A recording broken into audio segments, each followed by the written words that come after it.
The phone call came at 3 o'clock on Christmas Eve in the counselor's office at Riverside Elementary, where 7-year-old Lily Catherine Brennan sat with her hands folded in her lap, waiting to hear words she already knew were coming. The office smelled like old coffee and copy paper. Outside the single window, Oregon rain hammered against glass that hadn't been cleaned since September.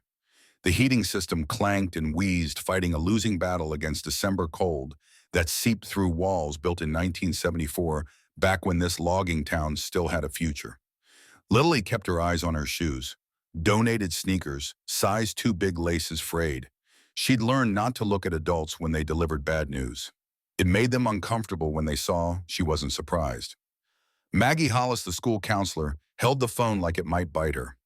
Maggie was 53, with gray blonde hair pulled back in a bun that had given up trying to look professional somewhere around lunchtime. She wore practical slacks and a cardigan that had seen better decades. Her eyes held the particular exhaustion that came from watching children break and knowing you couldn't fix all of them. She'd been trying to fix Lily Catherine Brennan for 2 years now. It wasn't going well. The phone's speaker crackled with static, and the voice of Aunt Teresa calling from somewhere that wasn't here, somewhere safe from the obligation of a 7-year-old niece. Lily, sweetheart, I'm so sorry. With everything happening with Brandon, his troubles at school, and Jake's been working double shifts and the car broke down again, we just can't take you for Christmas. It's not you, honey, it's just the timing. The timing is terrible. Lily said nothing. She'd learned that too. Silence was easier than trying to make adults feel better about failing you. Maggie's jaw tightened. Her knuckles went white on the phone. Teresa's voice continued, each word landing like a stone in dark water. Maybe it's better this way. Maybe it's time to accept that Grandma Evelyn needs to keep you permanently. We've tried, Lily, we really have. We've all tried so hard, but it's just not working out. There it was, the truth that had been circling for months finally landing with the weight of the inevitable. Not working out, as if Lily were a business venture that had failed to turn a profit, a restaurant that couldn't fill tables, a car that spent more time broken than running. I understand, Aunt Teresa, Lily said, her voice flat and practiced. Merry Christmas. She handed the phone back to Maggie before her aunt could say anything else, before Teresa could add more apologies that meant nothing more explanations that didn't explain why a 7-year-old child was too much trouble for a family to keep. Maggie took the phone with shaking hands, ended the call without speaking, and set it down on her desk like it had burned her. For a long moment, neither of them spoke. The heating system clanked. Rain drummed. Somewhere down the hall, a teacher was singing Jingle Bells with the kind of aggressive cheer that came from knowing the kids weren't listening. Lily, Maggie said finally, her voice careful. I'm going to make some calls. We're going to find you a better situation. A real placement. This isn't right, and I'm not going to let it continue. Lily had heard this before. 5 times in 2 years, she'd heard adults promise they'd find her somewhere better. 5 times she'd been moved to new houses, new bedrooms, new families who smiled with effort and spoke in voices that said they were trying very hard to want her. 5 times she'd been returned. Like library books, like rental equipment, like something borrowed that you gave back when you were done pretending. Uncle Frank is coming to get you, Maggie continued. He'll take you to your grandmother's house for tonight, and then we'll figure out the rest after the holiday. Grandmother. The word should have meant warmth, safety, the smell of cookies, and the softness of arms that had held your mother when she was small. Instead, Lily pictured the apartment that smelled like cigarette smoke and old cooking oil. The worn recliner where Evelyn Brennan spent her days watching game shows with the volume turned too loud. The refrigerator that held condiments and beer and not much else. Evelyn was 68 but looked 80. Life had worn her down the way water wears down, stone slowly, relentlessly, leaving only the hard parts behind. Does she know I'm coming? Lily asked. The pause before Maggie answered told her everything. Your uncle will sort it out. You know how family can be during the holidays. Everyone's stressed and busy, Lily finished. Everyone's always busy. Maggie's face did something complicated, something that looked like anger and heartbreak fighting for the same space. She stood, walked around her desk, and crouched beside Lily's chair. This close, Lily could see the lines around her eyes, the gray roots growing out, the exhaustion that came from caring too much in a system that didn't care enough. Lily, look at me. Lily looked, gray eyes met Hazel. One pair that had seen too much, one pair that had learned to see nothing. I'm going to make some calls tonight. Real calls. I'm going to call in every favor I have. And I'm going to find you a family. A real one. Do you understand? Lily nodded because adults needed you to agree with their promises, even when you both knew promises were just sounds people made to feel better about things they couldn't control. Outside, a truck pulled into the parking lot. Blue and rusted muffler held on with wire and hope exhaust visible in the cold December air. Uncle Frank had arrived. The drive to Evelyn's apartment took 12 minutes that felt like 12 hours. Franklin Brennan was 45 years old with a beer belly that spoke of decades spent on bar stools and bloodshot eyes that suggested he'd been there recently. He was Evelyn's son from her first marriage before she'd married Lily's grandfather, before she'd had Angela, before everything had fallen apart. He didn't help Lily with her backpack when she climbed into the truck. Didn't get out, didn't open the door, just reached across from the driver's seat and unlocked it from the inside. The door handle was cold enough to burn. Inside, the truck smelled like cigarettes and motor oil and the particular staleness of a vehicle where someone spent too much time. Fast food wrappers littered the floor. The passenger seat had a rip in the vinyl that leaked yellow foam. Lily climbed in, pulled the door shut, fastened her seatbelt without being told. Her backpack went on her lap. It held everything she owned that mattered, one change of clothes that actually fit a toothbrush and a tattered paperback of Charlotte's Web that had belonged to her mother. Inside the front cover in faded pencil, someone had written, "To Angela, love always, Mom." Not Evelyn's handwriting. This was from Angela's mother, the grandmother who died before Lily was born. The grandmother who was supposed to have been different. Frank put the truck in gear without looking at her.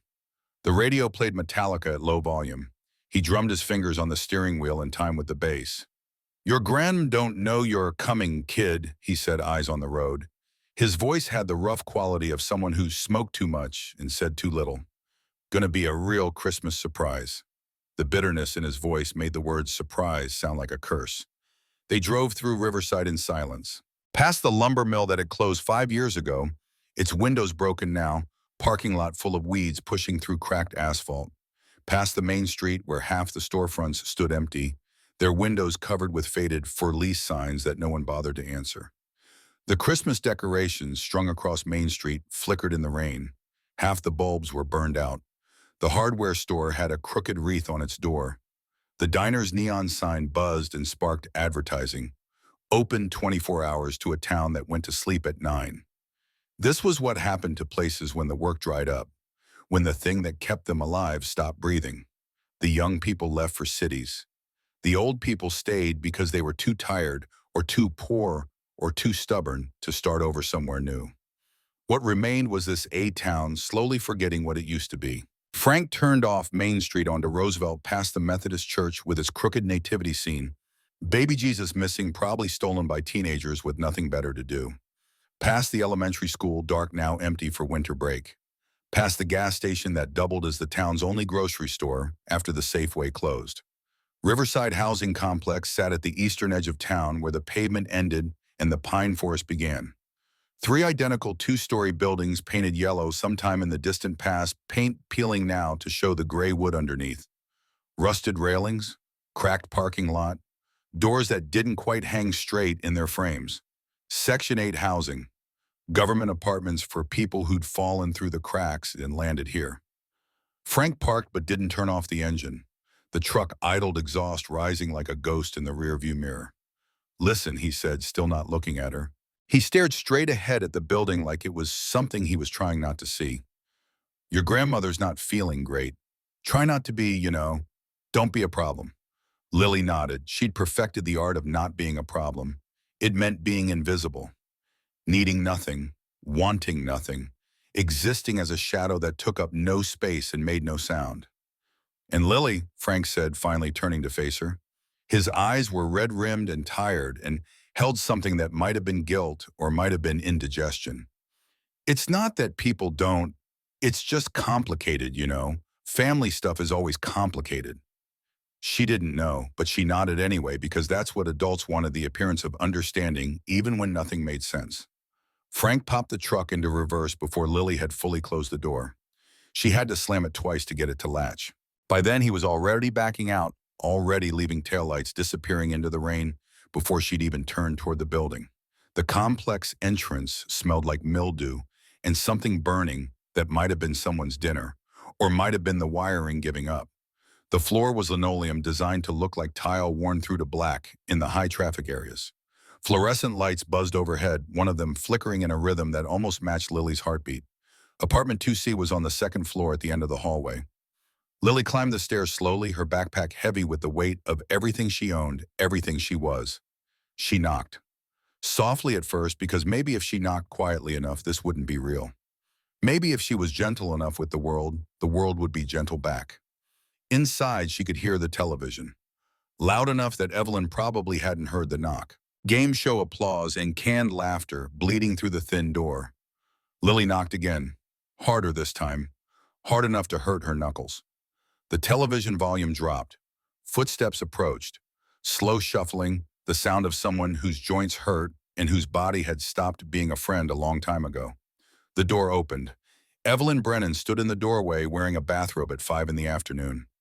Gray hair unwashed, hanging limp around a face that had forgotten how to smile. A cigarette dangled from her lips, ash about to fall. Her eyes were the same gray as Lily's, the same gray as Angela's had been. 3 generations of women with eyes the color of winter sky. Those eyes went from confusion to recognition to something that looked almost like anger in the space of a heartbeat. What are you doing here? Not hello, not come in from the cold, just a question that Lily had been asking herself for 2 years now, every time she showed up somewhere she wasn't wanted. What are you doing here? Uncle Frank brought me for Christmas Eve. Lily said, her voice small. Aunt Teresa said, Teresa, Evelyn spat the name like a curse. That girl couldn't organize a 2-car parade. Christ. Get in here before you let all the heat out. The apartment was small, a living room that flowed into a kitchenette with a bar counter that separated them. 1 bedroom visible through a half-open door. 1 bathroom. Maybe 600 square feet total of space, where 2 people were now supposed to exist together. The television dominated the living room, a massive old CRT on a particle board stand. It was tuned to Wheel of Fortune, the volume still too loud even after Evelyn had turned it down. The coffee table in front of the couch was littered with scratch-off lottery tickets, an overflowing ashtray, a TV guide from 3 weeks ago. I didn't know you were coming, Evelyn said, settling back into her recliner with a grunt. The chair was worn down to the shape of her body, the fabric shiny with age. Nobody tells me anything. Where are you supposed to sleep? The couch is fine, Lily said quickly. I don't need much. Don't need much. Evelyn lit a fresh cigarette from the dying ember of the last one. Story of your life, isn't it? Well, there might be some leftovers in the fridge. I ate already. Lily found half a sandwich wrapped in plastic and a bruised apple. She ate standing at the kitchenette counter, trying to take up as little space as possible. The sandwich was dry. The apple was mealy. She ate them anyway because she'd learned that you ate when food was offered, not because you were hungry, but because you didn't know when it would be offered again. Through the small window above the sink, she could see the parking lot below, and beyond it the dark wall of pine forest that gave Riverside its name. The rain had turned to sleet, fat drops that seemed to glow in the sodium light of the street lamps.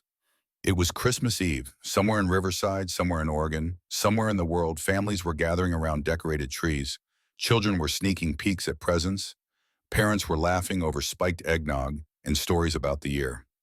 But here in apartment 2C, there was only the drone of the television, the acrid smell of cigarette smoke, and the cold certainty that Lily was once again exactly where no one wanted her to be. She pulled the oversized donated sweater tighter around her thin frame and wondered not for the first time what it would take to become the kind of person that people actually wanted to keep. The couch was hard and smelled like cigarettes and old fabric softener. Evelyn had tossed Lily a thin blanket around 8 o'clock after her friend Denise had called, and they talked for 45 minutes about the casino night they were supposed to have had, the Christmas Eve tradition that Evelyn had maintained for 15 years until tonight. Until Lily had arrived and ruined it. Evelyn hadn't said that exactly. She didn't have to. It was in the way she'd looked at Lily while talking to Denise, the way her voice had dropped when she thought Lily couldn't hear. But Lily could hear. The apartment was too small for secrets. She'd been lying on the couch pretending to read Charlotte's Web in the lamplight when Denise had called back around 8:30. Evelyn had taken the phone into her bedroom, but the door hadn't closed all the way. Sound carried in these thin-walled apartments. Sound carried, and 7-year-old girls learned to listen for the things adults said when they thought no one was paying attention. She's cursed Denise, just like Angela was. Evelyn's voice rough with smoke and whiskey carrying through the crack in the door. Lily's hands had stopped turning the page. Some bloodlines are poisoned. Maybe it skips a generation, but it's there. I see it in her eyes, the same eyes Angela had, the same eyes that lied to me for 20 years. Lily had closed the book slowly, carefully, like sudden movement might shatter something already broken. I did everything wrong with Angela. Everything. And now here's her daughter looking just like her, and I'm supposed to… What? Get it right this time. I couldn't save Angela. How am I supposed to save her kid? There had been a pause. Denise saying something that Lily couldn't hear. I know she's 7. I know. But Christ, Denise, I'm 68 years old. I'm tired. I'm so goddamn tired. Another pause. Longer this time. No, I won't call anyone. What am I going to say?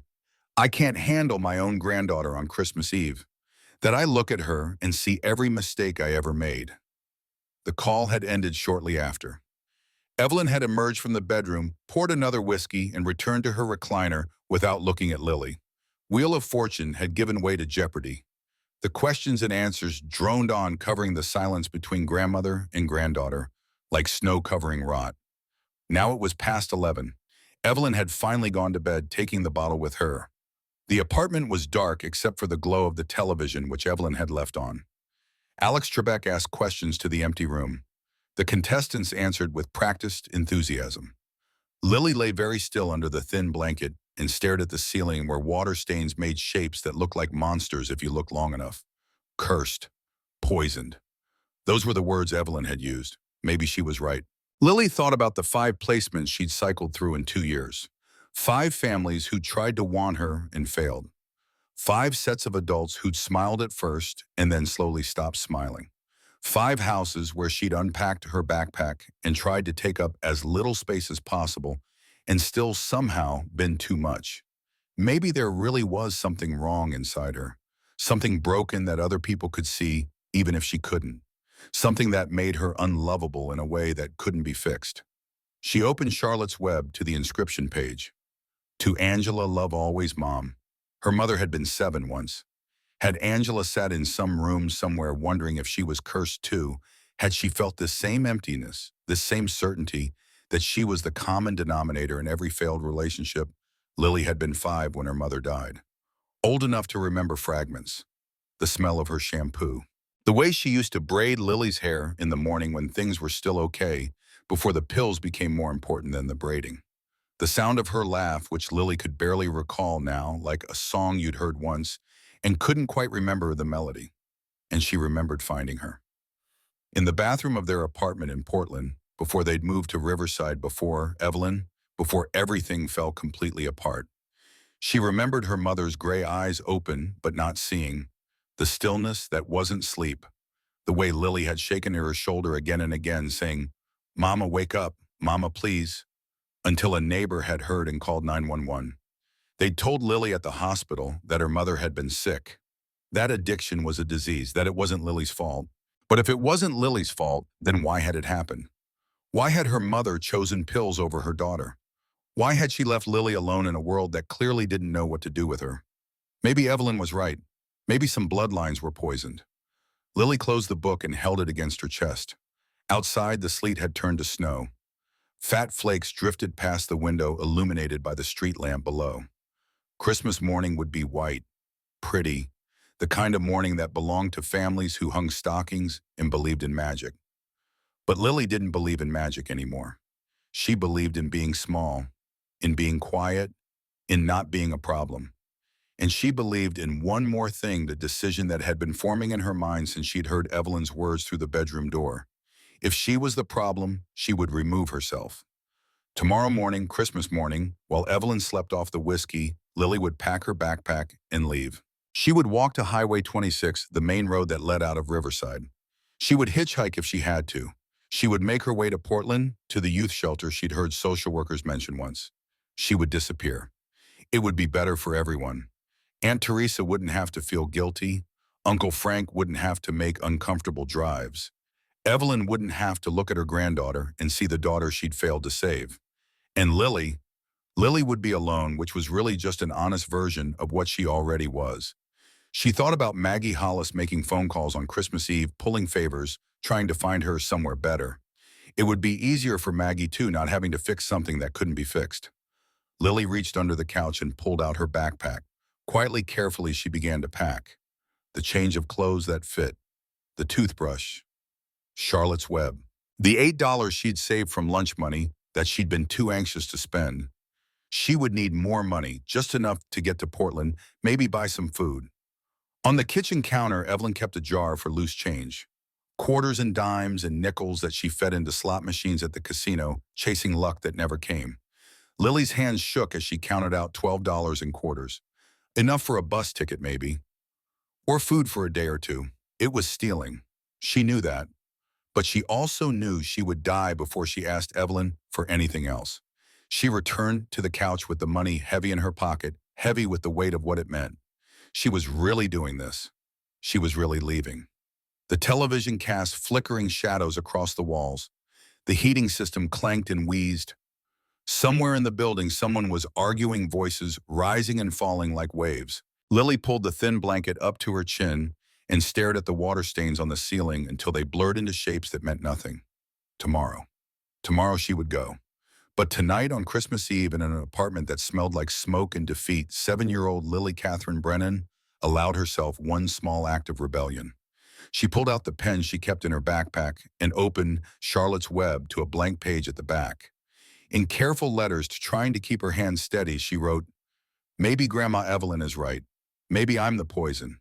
But if I am, I can fix it by leaving. Tomorrow I'll go. I'll make myself disappear. That's what everyone wants anyway. They just don't know how to say it. Love, Lily." She closed the book and tucked it back in her backpack. Tomorrow someone would find the note. Tomorrow they would understand that she'd done them all a favor. Tomorrow she would become what she already was. A ghost. A memory. A girl nobody wanted. But tomorrow was hours away. Tonight on Christmas Eve, Lily closed her eyes and tried to remember what her mother's laugh sounded like. Tried to remember a time before the emptiness. Tried to remember believing that the world was good and that she belonged in it. She couldn't. So instead, she made a list in her head of the things she would need for tomorrow. Backpack, jacket, money, and courage. Whatever small amount of courage it took for a 7-year-old girl to walk away from the last place that would take her, even if that place didn't want her. Outside, the snow fell. Inside, the television droned. And somewhere between the two, between the world outside and the world inside this apartment, Lily Catherine Brennan drifted into an uneasy sleep, dreaming of highways that led nowhere and mothers who couldn't wake up. Christmas morning arrived without fanfare. No stockings hung, no tree stood in the corner, with lights that made everything feel magical. No smell of cookies or cinnamon rolls or the kind of breakfast that said this day was different, this day was special. Just the silence of a hangover sleeping itself off behind a closed bedroom door and the cold gray light of December filtering through windows that needed cleaning. Lily woke at 6, her internal alarm clock honed by 2 years of instability, never let her sleep past dawn. Sleep made you vulnerable.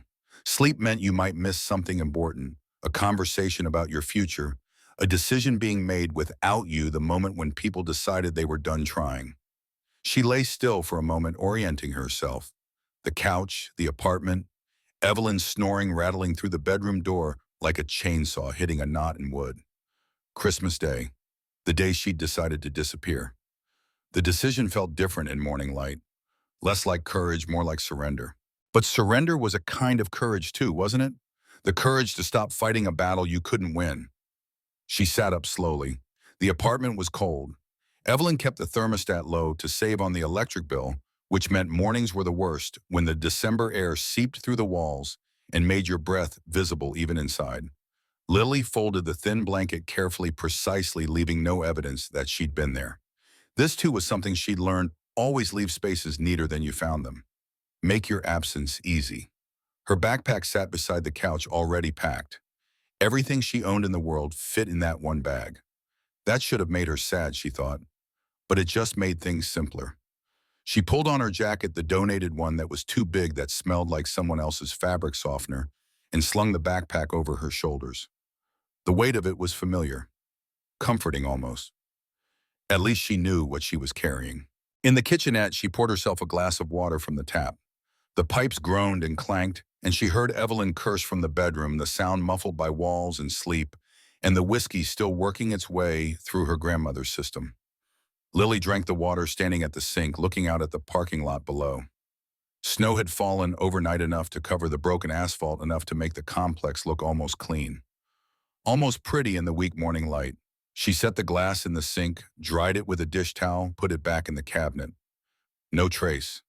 Then she walked to the small table where Evelyn kept her cigarettes and lottery tickets and bills she hadn't opened yet, and she placed the note there, the one she'd written in Charlotte's Web last night. She'd rewritten it this morning on a piece of paper torn from a school notebook, trying to make her handwriting neat so there would be no confusion about what she meant. Dear Grandma Evelyn, I'm sorry I'm the poison in our family. I'll fix it by leaving. Please don't look for me. I'll be okay. Love, Lily Catherine Brennan. She stared at the note for a long moment, second-guessing. Then she thought about the words she'd heard through the bedroom door, cursed, poison, tired. And she left the note where it was, 6:15 in the morning. Evelyn wouldn't wake for hours, not after the whiskey, not on Christmas morning, when there was nothing to wake up for. Lily would have a head start, plenty of time to get to the highway to disappear into the landscape of America's forgotten children.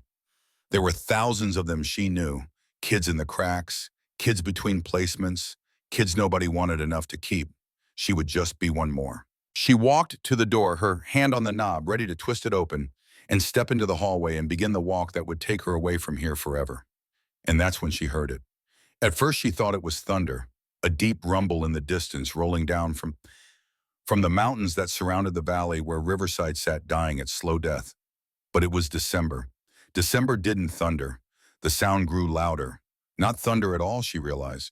Something else, something mechanical, something that made the walls vibrate and the pictures on Evelyn's walls tilt slightly on their hooks.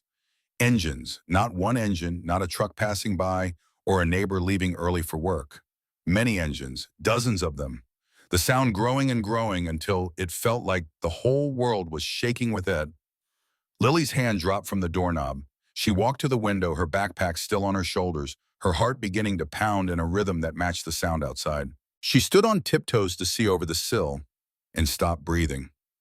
The parking lot below was filling with motorcycles. Not just a few, not a small group, hundreds of them. They came in a stream one after another, chrome gleaming even under the overcast sky engines, roaring like nothing Lily had ever heard. They filled the parking spaces first, then the grass, then the street beyond. Big bikes, heavy bikes, Harleys mostly ridden by men and women in leather jackets, who moved with the confidence of people who knew exactly what they were doing. Lily's eyes went wide. As the bikes parked and the riders dismounted, she could see the patches on their backs, skulls with wings, death heads, and words in curved script, Hell's Angels Motorcycle Club, chapters from Oregon, California, Washington, Nevada. Lily started counting. 50, 100, 200. She lost track. They kept coming, kept filling every available space until the parking lot looked like a sea of metal and leather and purpose. From the lead bikes, she could see them starting to unload things from saddlebags and from trucks that had pulled in behind them. Boxes, bags, wrapped packages, even a small Christmas tree. Behind her, Evelyn's bedroom door opened. What the hell is that noise? Evelyn's voice rough with sleep and hangover, confused and irritated in equal measure. Lily didn't turn around. She couldn't take her eyes off the window, off the impossible scene unfolding below. Motorcycles, she said here, her voice barely a whisper. Lots of them. Jesus Christ. Evelyn shuffled to the window, bathrobe hanging open, cigarette already between her lips, though she hadn't lit it yet. She looked down at the parking lot and went very still. What the hell? More bikes kept arriving. 300 now, Lily thought. Maybe more. Maybe those are Hell's Angels, Evelyn said. And for the first time since Lily had arrived, there was emotion in her voice besides bitterness. Fear maybe, or shock. That's a goddamn biker gang in our parking lot. Lily watched as one figure emerged from the crowd, a man who had to duck when he stood up from his bike because he was so tall, maybe 6.5 feet broad-shouldered with a gray beard that reached his chest and arms covered in tattoos visible even at this distance. He wore a leather vest with patches that marked him as important somehow. President, maybe. Leader. He turned said something to the riders near him, and they started organizing. Military precision, Lily thought. These people knew what they were doing. We're about to get robbed, Evelyn said, her voice flat. Or worse, Christ, Lily, get away from the window. But Lily couldn't move. Something about this felt not dangerous, not to her anyway. The big man with the gray beard looked up at the building. His eyes seemed to scan the windows searching for something. Or someone. They're here for someone, Lily whispered. Yeah, and I don't want to know who, Evelyn said. She grabbed Lily's shoulder, started to pull her away from the window. Come on, we're locking the door and calling a knock. 3 firm knocks on the apartment door. Evelyn and Lily both turned to stare at it. Don't answer that, Evelyn hissed. But Lily's hand was already moving, not toward the door, toward her backpack strap, sliding it off her shoulder, toward the note on the table, picking it up and crumpling it in her fist. Because something was happening, something impossible. And somewhere deep in her chest, in the empty place where hope used to live, before she'd learned better, Lily felt something flicker. Not hope exactly, not yet, but maybe curiosity, wonder. The first faint pulse of something that said, wait. Another knock, louder this time, insistent but not aggressive. Don't you dare open that door, Evelyn said.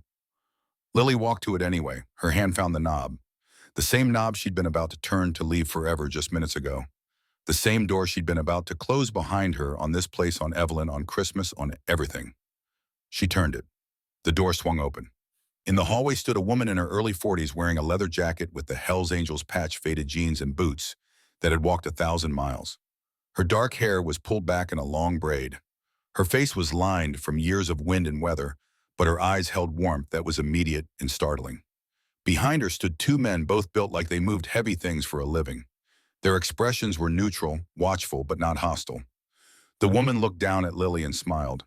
There you are, she said, her voice carrying the particular quality of someone used to being heard over engine noise and wind. We've been looking for you. Lily's voice caught in her throat. Me. You're Lily Catherine Brennan, right? The use of her full name, her whole name, not just Lily or Kid or, hey, you made something catch in her chest. Yes, she managed. I'm Cassidy Wolf. I'm with the Hells Angels Oregon chapter. She gestured to the parking lot behind her, to the hundreds of motorcycles, to the impossible scene. We got a call from a friend of ours, lady named Maggie Hollis. She said there was a little girl here who might need some Christmas spirit. That's you, Lily's mind reeled. Maggie had called them the Hells Angels. It seemed impossible, like something from a story that couldn't be real. I don't understand, Lily said. Cassidy's smile widened. That's okay, honey. You don't have to understand. You just have to let us make Christmas happen. What do you say? Behind Lily, Evelyn appeared, wrapping her bathrobe tighter, cigarette now lit and trailing smoke. Now wait just a minute.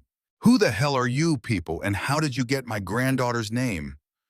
Cassidy stood up, facing Evelyn with a calm that suggested she'd handled difficult people before and wasn't particularly concerned about handling one more.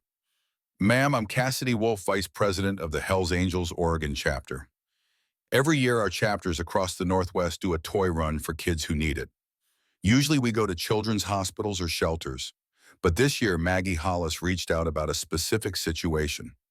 A little girl who needed to know she wasn't alone. That's all we're here to do. Bring some toys, some food, spread some joy. Maggie Hollis had no right, Evelyn started. Maggie Hollis has every right to advocate for this child.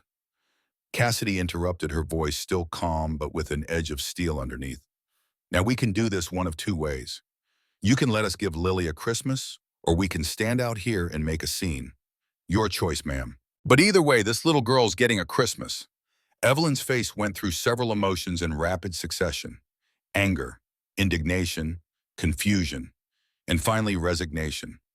Because what Lily was only beginning to understand, Evelyn understood immediately. 500 bikers had just shown up, and they weren't leaving until they had accomplished what they'd come for. Fine, Evelyn said tightly, but make it quick. Cassidy's smile returned. She turned and gave a hand signal to the parking lot below, and suddenly the world exploded into motion. Bikers began climbing the stairs carrying boxes and bags, but they didn't just come to apartment 2C. They spread throughout the complex, knocking on doors, calling out greetings, handing out packages to anyone who answered. Within minutes, the sound of children's laughter began to fill the air. Surprise gasps from parents. The ongoing rumble of motorcycle engines providing a bass note to the sudden symphony of Christmas morning happening 3 hours early. Lily stood frozen in the doorway as the first wave of bikers reached the apartment. Cassidy gestured them in. Let's make it happen. They came carrying armload after armload of gifts, and Lily could only stand there, backpack still in her hands, crumpled note still in her fist, trying to process what was happening. A winter coat, purple her size, soft on the inside, warm in a way that her donated jacket had never been. It fit perfectly when Cassidy helped her try it on. Snow boots lined with fleece. Real boots, not the sneakers that let in water. Clothes. Jeans with tags still on them. Sweaters that smelled new. Shirts in colors she liked, blue and purple and green. And books. So many books. Someone Cassidy maybe or Maggie through Cassidy had known that Lily loved to read. There was a stack of 12 paperbacks, all different, all new, or nearly new. The kind of books she'd stared at in the library, but never dared to ask for because asking for things meant disappointment when the answer was no. Maggie said you're a reader, Cassidy said kneeling beside her. Said you'd read Charlotte's Web about 20 times. Figured you might be ready for something new. Lily's hands shook as she touched the spines. Anne of Green Gables, A Wrinkle in Time, The Secret Garden, Bridge to Terabithia, stories about girls who were lonely and found places where they belonged. Her throat tightened. She couldn't speak. But Cassidy seemed to understand. She put a hand on Lily's shoulder, gentle, not demanding, and said, "It's okay to feel this, kiddo. Whatever you're feeling right now, it's okay." The bikers kept coming. They brought groceries, real food, not just the processed stuff that sat in Evelyn's bare cupboards. Fresh fruit, apples and oranges and grapes. Vegetables. Bread that hadn't been frozen.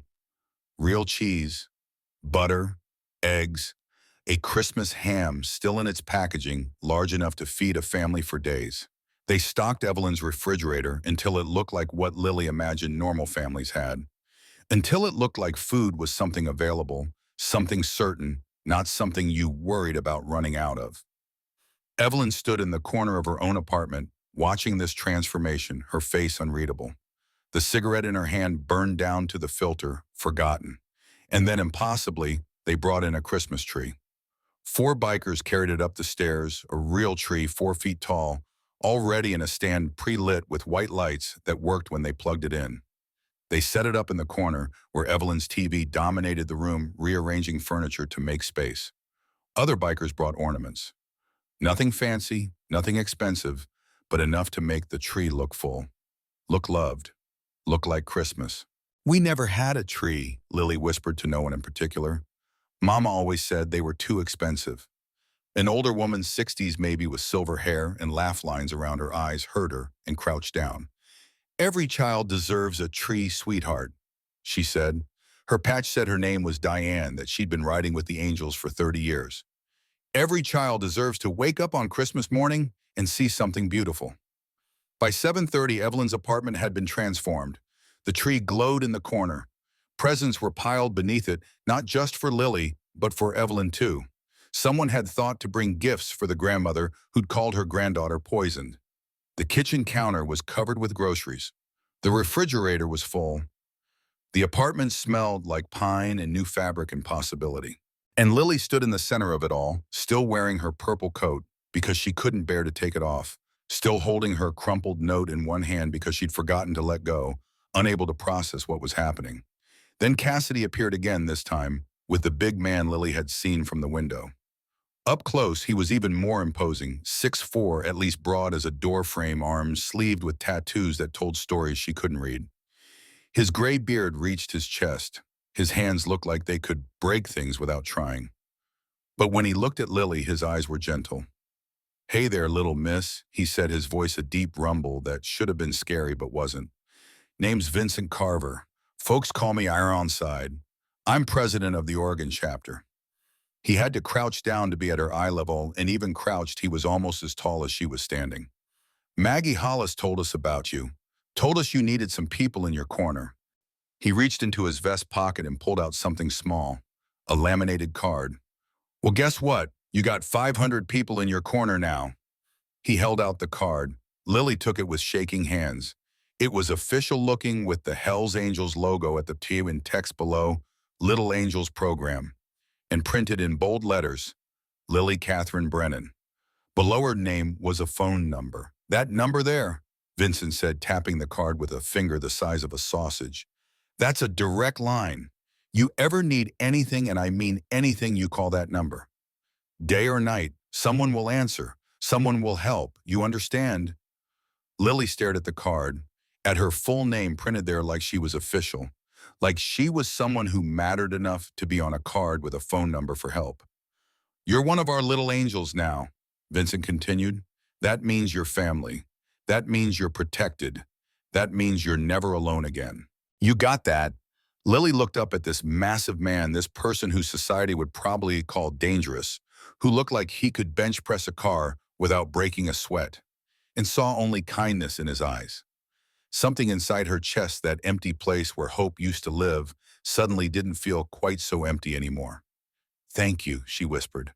And then louder, like she needed him to hear it, needed him to know she meant it. "Thank you." Vincent grinned and his whole face transformed. "Don't thank me yet. We got one more thing." He turned and shouted toward the door. "Bring it up." Two younger bikers appeared carrying something large and unwieldy wrapped in a moving blanket. They brought it into the apartment carefully like it was precious. They set it down and unwrapped it. It was a bicycle, not a cheap one from a discount store. A real mountain bike, purple and silver to match her coat with chrome that gleamed even in the apartment's dim light. But it was the detail that made Lily's breath catch. Painted on the frame in flowing silver script was her name, Lily Catherine Brennan. Not just Lily, her whole name. Her full identity painted there like it mattered, like she was someone worth personalizing a bike for. "Custom job," Vincent explained. "One of our brother's guy, named Jake, owns a bike shop in Salem. When we told him about you, when we told him there was a 7-year-old girl in Riverside who needed to know she was special, he stayed up all night putting this together. It's yours, kiddo. Merry Christmas." Lily walked toward the bike like it might disappear if she moved too fast, like it might turn out to be a dream if she wasn't careful. She reached out and touched the handlebar. Cold metal, solid and real. Her fingers traced the letters of her name painted there by someone named Jake, who didn't even know her but had stayed up all night anyway. Someone had thought she was worth staying up all night for. Someone had thought she deserved something with her name on it. Someone had decided she was special enough for custom silver paint and flowing script that said she mattered. The tears came suddenly overwhelming. 2 years of being unwanted, of being shuffled between houses, of being the problem everyone was too polite to name, of being cursed and poisoned, and never quite enough. All of it came pouring out in great gasping sobs that shook her thin shoulders. Cassidy was there immediately, gathering Lily into a hug that smelled like leather and cold air and road and safety. "Let it out, honey," Cassidy said, her voice gentle. "Let all of it out, every bit. You're allowed to feel this. You're allowed to cry. You're allowed to be a kid." And Lily did. She cried into Cassidy's leather jacket, while 500 Hells Angels men and women, who the world called outlaws and criminals, stood in and around a crumbling apartment complex in Riverside, Oregon, and proved that sometimes the most unexpected people are capable of the most extraordinary grace. When Lily finally pulled back, her face wet and splotchy, her nose running, Cassidy was still smiling. "Better?" she asked. Lily nodded, not trusting her voice. Vincent crouched down again, this time holding out a red bandana. "Here, this is official angel property. Consider it a loan." Lily took it and wiped her face, trying to compose herself, trying to understand what was happening. "Why, I am," she managed finally. "But why would you do all of this for someone you don't even know?" It was Cassidy who answered, though Vincent nodded like he agreed with every word. "Because we've all been the kid nobody wanted, Lily. Maybe not in the exact way you have, But every single person out there, she gestured to the bikers still moving through the complex, still spreading Christmas morning like it was something they could give away. Every one of us knows what it feels like to be on the outside, to be judged, to be told we don't matter. And we decided a long time ago, Vincent added, that when we see someone hurting like that, especially a kid, we do something about it. That's what angels do. We show up. But I'm nobody, Lily said. I'm just, you're somebody, Cassidy interrupted firmly. You're Lily Catherine Brennan. You're 7 years old. You've survived things that would break adults. You're still standing, still fighting. That makes you somebody special. Vincent stood up, his knees cracking audibly. Now, there's a party happening downstairs. Food, music, the whole deal. Parties for you, little angel. You should come down. Lily looked at Evelyn, who had remained silent through all of this, standing in the corner of her apartment that no longer looked like her apartment, holding a cigarette that had gone out. Go on, Evelyn said, her voice hoarse. Don't just stand there. It wasn't exactly permission, more like dismissal. But Lily would take it. She pulled on her purple coat, her coat now that fit her and was warm and was hers, and followed Cassidy and Vincent toward the door. At the threshold, she looked back one more time. Evelyn stood amid the transformation, surrounded by groceries and Christmas tree and evidence of people caring. Her face was doing something complicated, something that might have been shame, might have been regret, might have been the first crack in armor that had been built over decades of failure and loss. Thank you, Lily said to her grandmother. Not for Evelyn, for letting this happen, for not saying no when saying no would have been so much easier. Evelyn nodded once sharp and quick, then turned away. But not before Lily saw her wipe at her eyes with the back of her hand.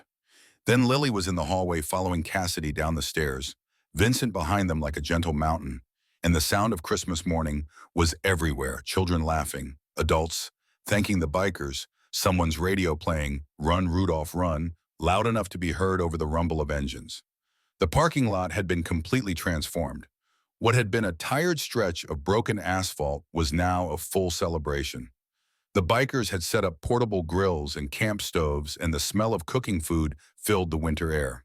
Brisket, sausages, roasted vegetables, real food cooked with care offered freely. Long folding tables had appeared from somewhere, covered with plastic tablecloths and laden with dishes. Potato salad, coleslaw, cornbread, beans, pie. Someone had set up speakers connected to a phone, and classic rock Christmas songs played at a volume that was loud, but somehow not too loud.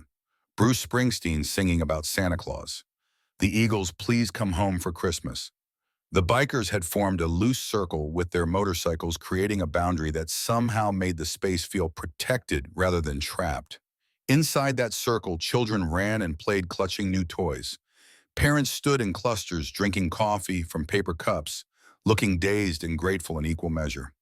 Vincent's voice boomed across the parking lot. There she is, the guest of honor. Suddenly, 500 faces turned toward Lily. She froze. Every instinct screamed at her to run, to hide, to become invisible the way she'd learned to be invisible. Being seen meant being judged. Being noticed meant eventually being found lacking. But these faces, these weathered, tattooed, leather-clad faces, they weren't looking at her with judgment. They were looking at her with warmth. They were looking at her like she was exactly who they had been waiting for. And they were smiling, not the careful smiles of social workers, not the forced smiles of relatives who were trying to want her. Real smiles, the kind that reached eyes and made them crinkle at the corners. Someone started clapping, then someone else, then more, until the sound rolled through the parking lot like thunder, and Lily stood at the center of it, surrounded by applause from 500 strangers who'd ridden through the night to prove she mattered. Her hand had found the little angel card in her pocket, her name printed there. Official, real, family, Vincent had said. Protected, never alone.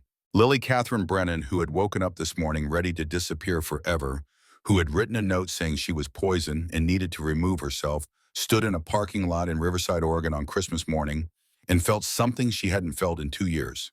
She felt like maybe, just maybe, she belonged somewhere after all.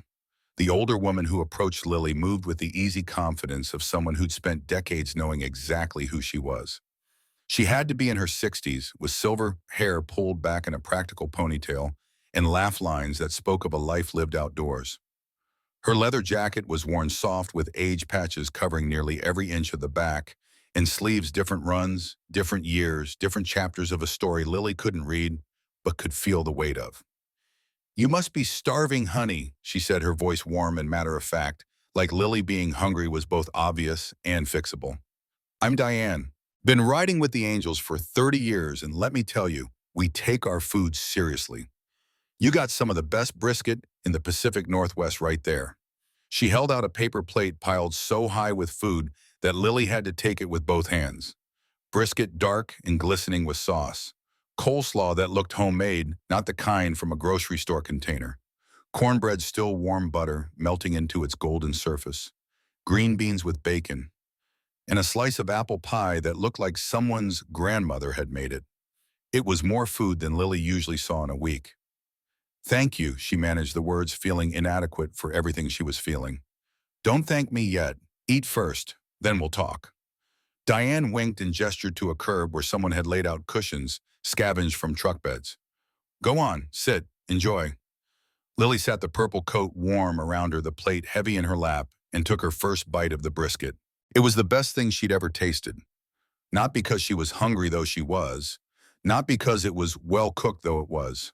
But because it was food that someone had made with care, had brought here specifically so she could eat. It had served to her while smiling like her eating mattered. She ate slowly, trying to make it last, trying to memorize the taste of being cared for. Around her, the celebration continued. "A man who introduced himself as Tommy Sacramento, chapter," he said. Like that explained everything, came over and started doing magic tricks with coins, making quarters disappear behind Lily's ear, making them jump from hand to hand in ways that shouldn't be possible. Lily laughed, actually laughed. The sound surprised her. She'd forgotten she could make that sound. Tommy grinned. "There it is. That's what we came for." Another biker approached, huge, with a face covered in tattoos that should have been frightening, but somehow wasn't.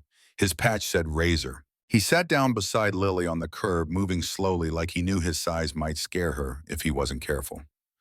"I got a daughter about your age," he said. "Well, she's 23 now, but she was 7 once."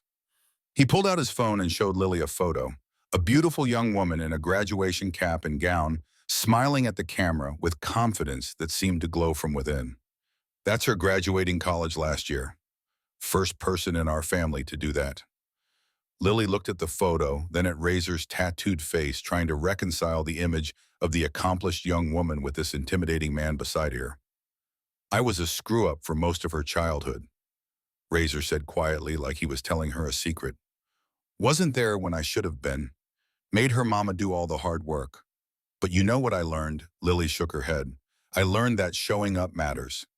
Even if you show up late, even if you show up wrong. The act of showing up, of trying, that's what kids remember." He looked at her with eyes that had seen too much and chosen to be gentle anyway. "Your mama couldn't show up for you the way you needed. That wasn't your fault. Sometimes people are too sick, too broken. But that doesn't mean you're not worth showing up for." The words settled into Lily's chest, into that empty space, and nested there like something that might grow into understanding eventually.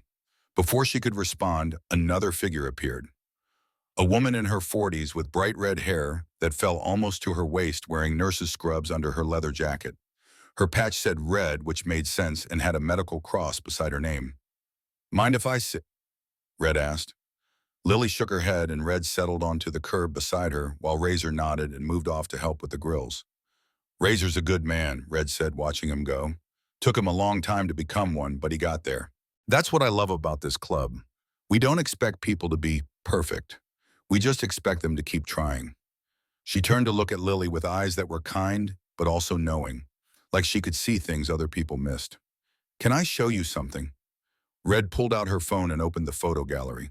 The picture she showed Lily was of a young girl, maybe 10 years old, with the same bright red hair, caught mid-laugh at what looked like a birthday party. "That's my daughter Stella. She's 13 now. But when she was 7, right around your age, we were in a really bad spot." Red's voice took on a different quality, remembering but also teaching. "I was working 3 jobs, could barely keep the lights on. Stella wore hand-me-downs from the donation center, ate cereal for dinner more nights than not. Never had birthday parties with friends because I couldn't afford it and was too proud to admit it. She swiped to another photo. The same girl, a little younger, standing beside a birthday cake with candles lit, surrounded by bikers. Then the angels found out. They showed up at our apartment with food helped with rent. Threw Stella this party. Made her feel like she mattered when the whole world and her own mama was making her feel like she didn't. Red looked at Lily directly now. That's when I knew I wanted to be part of this. That's when I decided that if I ever got my life together, I'd pay it forward. I'd be the person who shows up for kids who need someone to show up. Lily's throat tightened. She wanted to ask something, needed to ask something, but the words felt too big, too scary. Red seemed to sense it. You got a question, honey. I can see it sitting on your tongue. Ask it. Lily took a breath. Do you think some people are just born wrong? Like born with something missing inside that makes other people not want them? The question hung in the cold December air between them. Red's face transformed. Something fierce and protective crossed her features, and when she spoke, her voice carried the intensity of someone who'd been where Lily was standing and refused to let another child stay there. Listen to me very carefully, Lily Catherine Brennan. Red grabbed Lily's shoulders gently but firmly. There is nothing wrong with you. You hear me, nothing. But no buts. You're 7 years old. You should be worried about dolls and cartoons and whether your bike is cool enough. You should not be wondering why the adults in your life have failed you.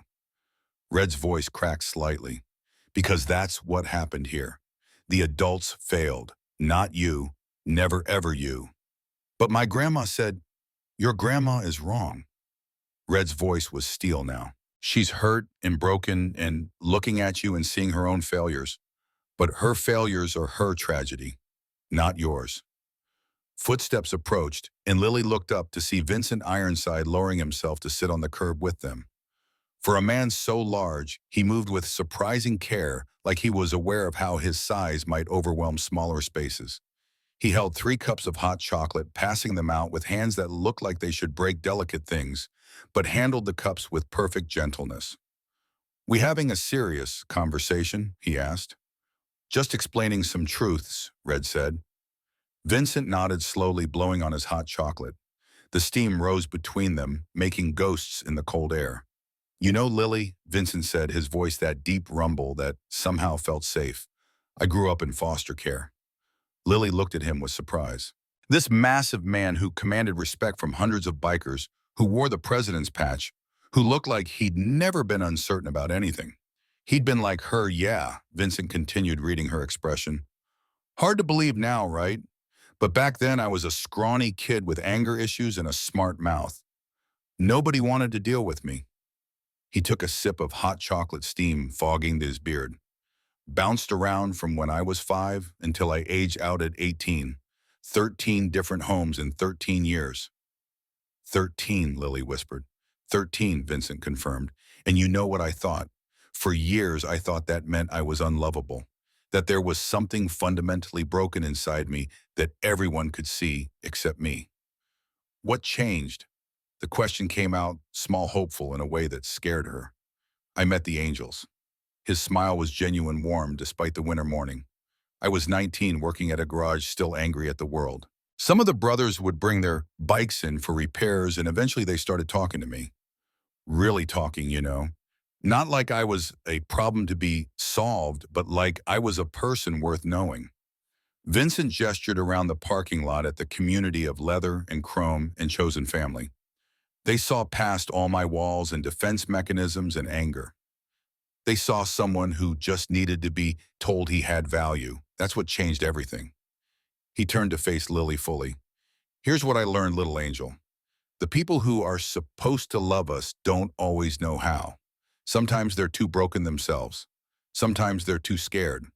Sometimes they just don't have it in them. And that's a tragedy, Red added softly, but it's their tragedy, not yours. Vincent nodded. Your mama couldn't beat her addiction. Your aunt can't handle one more responsibility. Your grandma looks at you and sees her own failure staring back. None of that, none of it is about you being unlovable. It's about them being unable. The words landed like stones in water, rippling outward through Lily's understanding of herself. But if it's not me, she said slowly, then why does it keep happening 5 families? 5 times people tried and gave up. Because the system is broken, Cassidy said, appearing with her own plate of food and settling on the curb beside Vincent. Because social services is understaffed and underfunded. Because trauma doesn't get healed by shuffling kids between houses. Because sometimes good people bite off more than they can chew, and instead of getting support, they give up. She looked at Lily with eyes that held their own history of pain. I was in foster care from 9 to 17, 8 different placements. And you want to know the truth, most of those families meant well. They just didn't know what they were getting into. Didn't understand that a kid who's been through what we've been through needs more than a bed and 3 meals. Needs consistency and patience, and someone willing to stay even when it's hard. Did you find that? Lily asked. Someone who stayed, Cassidy shook her head. Not in the system. I aged out angry and convinced I was unlovable. Then I met the angels. They taught me that family isn't about blood or legal papers. It's about choice, about showing up, about proving through actions that someone matters. Vincent pulled something from his vest pocket, the little angel card he'd given Lily earlier. You see this number? Lily nodded. That's not just for emergencies. That's for Tuesday afternoon when you're feeling lonely. That's for Saturday morning when you need someone to talk to. That's for any damn time you need reminding that you're not alone. He tapped the card. We don't do this because we feel sorry for you. We do this because we recognize you. We see ourselves in you, and we refuse to let you go through what we went through thinking you're the problem. Diane returned carrying a Polaroid camera. Sorry to interrupt the heavy conversation, but I need to get some pictures before we lose the light. She started snapping photos.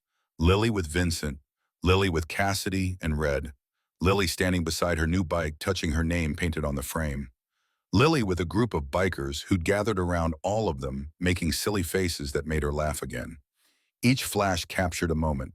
Each photo was proof that this was real, that it was happening, that 500 people really had shown up for her. These are yours, Diane said, handing Lily each photo as it developed. I'm making you an album, something to keep, something to look at when things get hard and you need to remember that you matter. The morning wore on. More bikers came to introduce themselves, to share their stories, to press business cards and phone numbers into Lily's hands, to tell her that if she ever needed anything, anything at all, she should call. A man named Phoenix, his arms covered in tattoos of flames, taught Lily how to throw a football properly. A woman named Angel, yeah, I know the irony, she'd said with a laugh, braided Lily's hair while telling stories about riding cross-country, about seeing the whole width of America from a motorcycle seat. The food kept coming. The music played. Children from the apartment complex ran between the adults high on sugar and new toys and the magic of unexpected Christmas. And through it all, Lily felt something shifting inside her.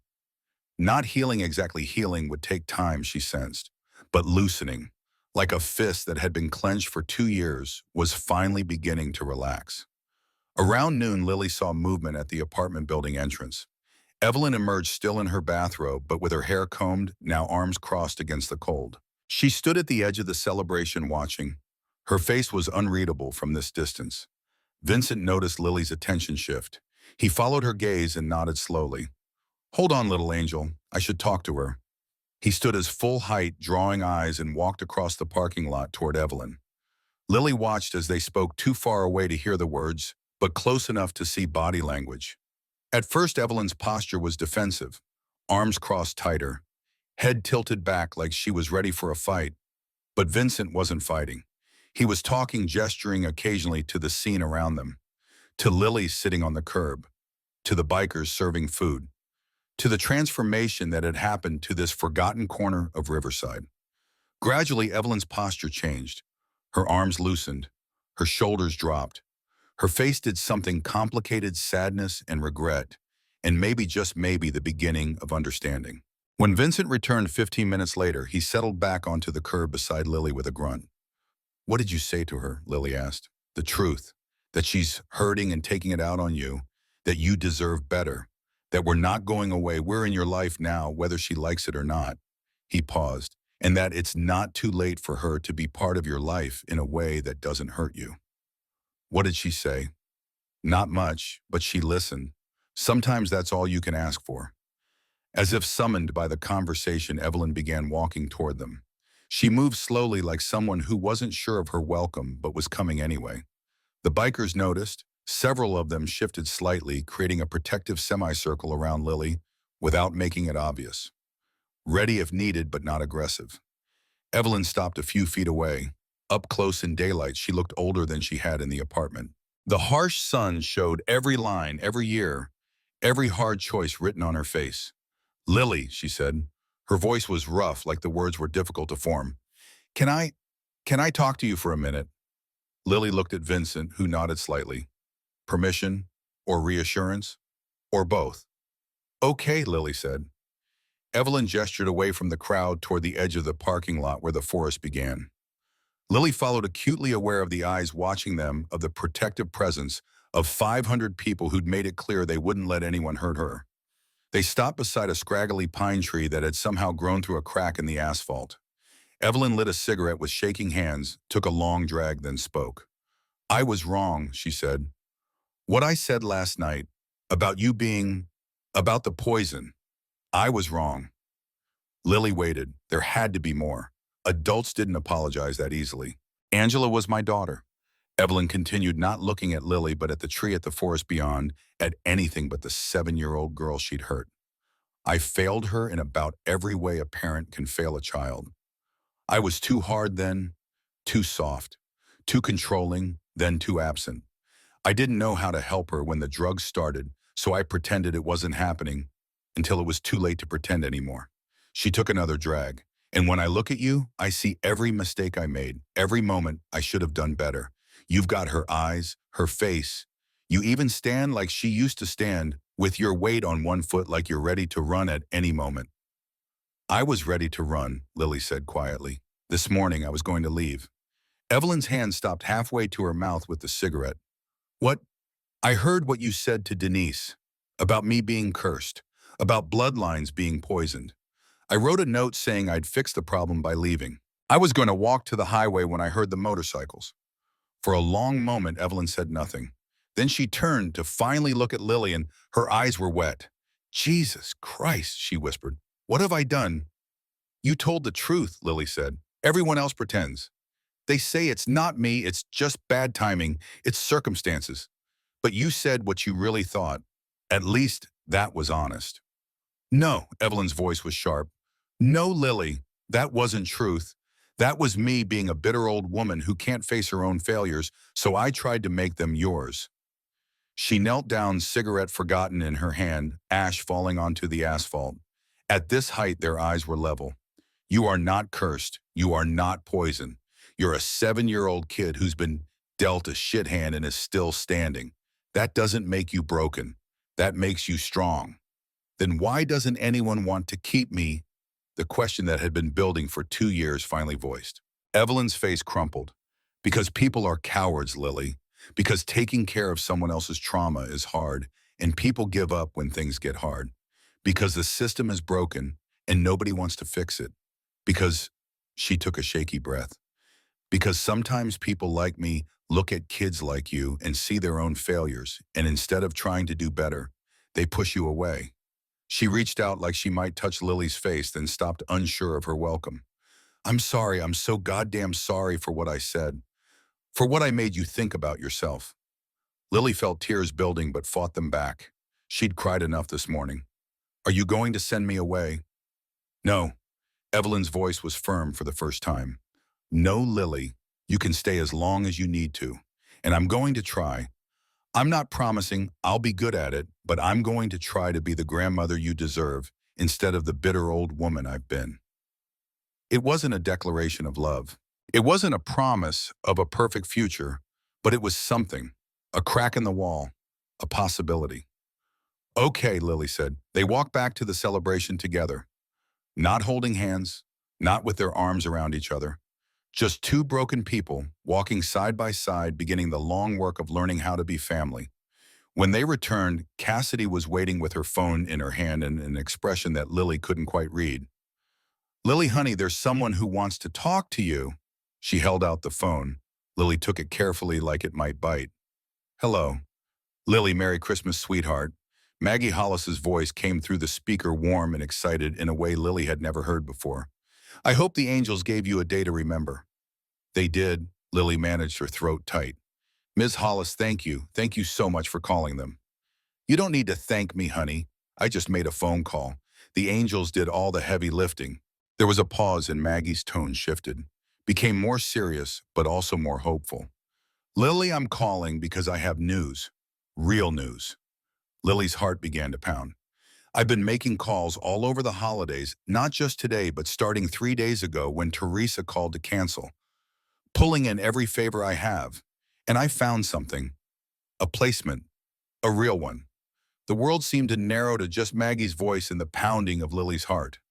There's a family in Cascade Falls, the Westbrooks, Rachel and David Westbrook. They're certified foster parents, have been for 3 years. They specialize in taking kids who are a little older kids who've had rough placements. Lily couldn't breathe. And Lily, they know your story. I told them everything. About your mama, about the placements that didn't work, about finding your mama when you were everything. And they still, Lily couldn't finish the sentence. They still want to meet you. They asked specifically to meet you. The parking lot around Lily seemed a blur. 500 bikers' Christmas celebration, Evelyn standing nearby, all of it faded into background noise. When her voice came out as barely a whisper. Day after tomorrow, December 27th. I'll pick you up at 9 in the morning and drive you out there myself. No pressure, no promises yet. Just a meeting. A chance for you to see if it might be a good fit. Would you like that? Would she like that? Would she like to meet a family who knew her whole story and still wanted to meet her, who hadn't been guilted into taking her, hadn't been called at the last minute, hadn't taken her out of obligation, but underneath the hope, fear coiled tight? What if they met her and changed their minds? What if there was something about her in person that the file couldn't capture, something that made people decide she was too much trouble? Lily, Maggie's voice gentle. I know you're scared. I know you've been disappointed before. But honey, I wouldn't be calling if I didn't think this could be different. Lily looked around the parking lot. At Vincent, who'd given her a card with a direct number. At Cassidy, who'd told her she recognized her. At Red, who'd said the adults had failed, not her. At 500 people, who'd ridden through the night to prove she mattered. At Evelyn, standing awkwardly at the edge of the group, holding a plate of food someone had pressed into her hands, trying. Yes, Lily said, her voice stronger now. Yes, I want to meet them. Good girl. Maggie's smile was audible through the phone. I'll pick you up at 9 on the 27th. Dress comfortably. Be yourself, and Lily, remember that you're interviewing them too. You get to decide if they're right for you, okay? Okay. Merry Christmas, sweetheart. You deserve this. After they hung up, Lily stood holding the phone trying to process this new information. A family. A real family who knew her story and wanted to meet her anyway. Cassidy gently took the phone back. Good news. Maybe, Lily said. There's a family in Cascade Falls. They want to meet me. Vincent, who'd been listening, nodded slowly.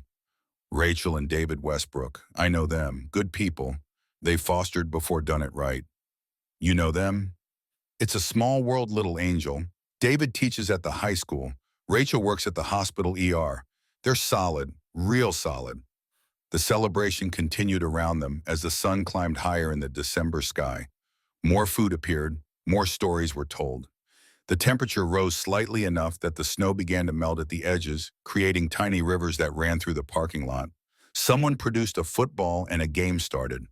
Lily found herself playing catch with Phoenix and Tommy, her throws getting better with practice, her laughter coming easier each time. Evelyn eventually went back inside, but not before taking a plate of food with her. Progress, Lily thought. Small progress, but progress nonetheless. As the afternoon shadows began to lengthen, the bikers started the slow process of packing up. Grills were cleaned and stowed. Tables were folded. Trash was collected and bagged with military precision. They were leaving the complex cleaner than they'd found it. Children who'd received gifts stood with their parents waving goodbye. Several adults approached the bikers with tears in their eyes, thanking them, asking how they could help with next year's run. Vincent gathered the Oregon chapter around him. Brothers, sisters, we did good work today.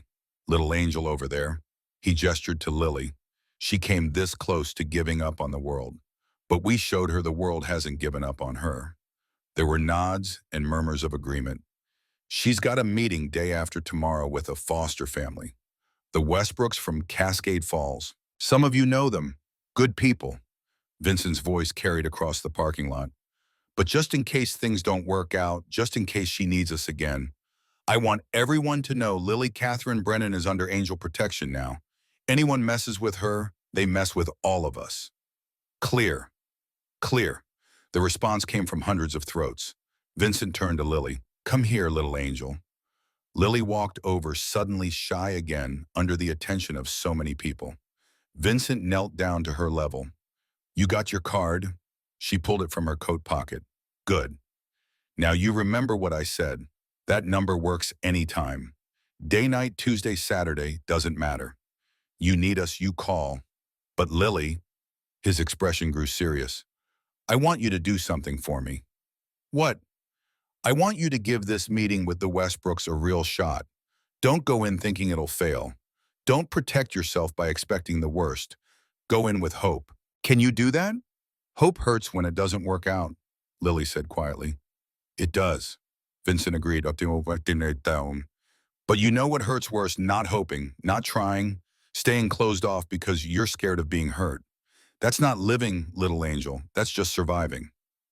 He reached into his vest and pulled out something small, a necklace with a simple pendant, angel wings made of silver. This is from all of us, he said, fastening it around her neck. Wear this and remember you've got 500 people who believe in you, who see your worth, who will show up if you need us. The pendant rested against her chest, warm from Vincent's pocket, solid and real. Thank you, Lily said, and this time the words didn't feel inadequate. This time they felt exactly right. One by one, bikers came to say goodbye, to hug her, to remind her to call, to tell her they'd see her again soon. Cassidy was one of the last. She crouched down and looked Lily in the eyes. You're going to do great at that meeting. You know why? Lily shook her head. Because you were brave. Because you survived things that would break adults. Because you are still capable of hope even after everything that's tried to kill it. Cassidy smiled. That makes you extraordinary, Lily. Don't ever forget that. Then she stood, climbed on her bike, and kicked it to life. The sound of 500 engines starting up was like thunder. Like a promise. Like a reminder that some things in the world were big and powerful and chose to be gentle. They rode out in formation, the same precise order they'd arrived in. The sound of them leaving echoed through the valley long after the last bike had disappeared around the bend. When silence finally returned, Lily stood in the parking lot holding her photo album, wearing her purple coat and angel wings necklace, and looked at the apartment building where her grandmother waited. The building looked different now. The same yellow paint, the same peeling siding, the same crooked railings, but different somehow, like it had been touched by something bigger than itself and couldn't go back to being ordinary. Lily climbed the stairs slowly, her legs tired from the day, her heart full, in a way she didn't quite know how to process. Inside apartment 2C, the Christmas tree still glowed. The presents still sat beneath it. The groceries still lined the counters. Evidence that the morning had been real. Evelyn sat in her recliner, but the TV was off. She was just sitting, staring at the tree, like she was seeing it for the first time. You okay? Lily asked. Evelyn turned, and there was something different in her face. Something softer. I was just thinking, she said. When was the last time this apartment had a Christmas tree, had food in the fridge, had hope? She stood up slowly, joints protesting, and walked to the kitchen. You hungry? I could make us something. We have actual food now. I'm okay, Lily said. I ate a lot at the party. Right, of course. Evelyn seemed at a loss, like she wanted to do something but didn't know what. Grandma Evelyn? Yeah. Thank you for letting them come. You could have said no. Evelyn laughed, but it wasn't bitter this time. Just tired. Honey, there was no saying no to 500 bikers on a mission. But I'm glad I didn't try. She paused. You got a meeting day after tomorrow. Yes, with a family in Cascade Falls. The Westbrooks. Maggie told me when she called earlier this week to plan all this. Evelyn walked over and did something she hadn't done since Lily arrived. She put her hand on Lily's shoulder. Awkward, uncertain, but trying. I want you to go to that meeting. I want you to give it a real shot. And if they're good people, if they can give you what you need, you take it. You hear me? You don't worry about me. You don't worry about anything except whether they're right for you. But what about you? I'll be fine. Evelyn's smile was small but genuine. I've been alone for years. That's not new. What would be new is knowing you're somewhere good, somewhere you're wanted. That would be something. That night, Lily lay on the couch under the thin blanket, but it didn't feel as cold as it had the night before. The Christmas tree lights made shadows dance on the ceiling, replacing the water stains, with something that looked almost like magic. She pulled out the journal that Phoenix had given her, leather-bound with blank pages, was waiting for her story. On the first page, she wrote, December 25th, on Christmas Day, the day 500 people showed up for me. I don't really understand why they came. Vincent says it's because they recognize me because they've been where I am. Cassidy says it's because I'm brave. Red says it's because I'm not the problem the adults are.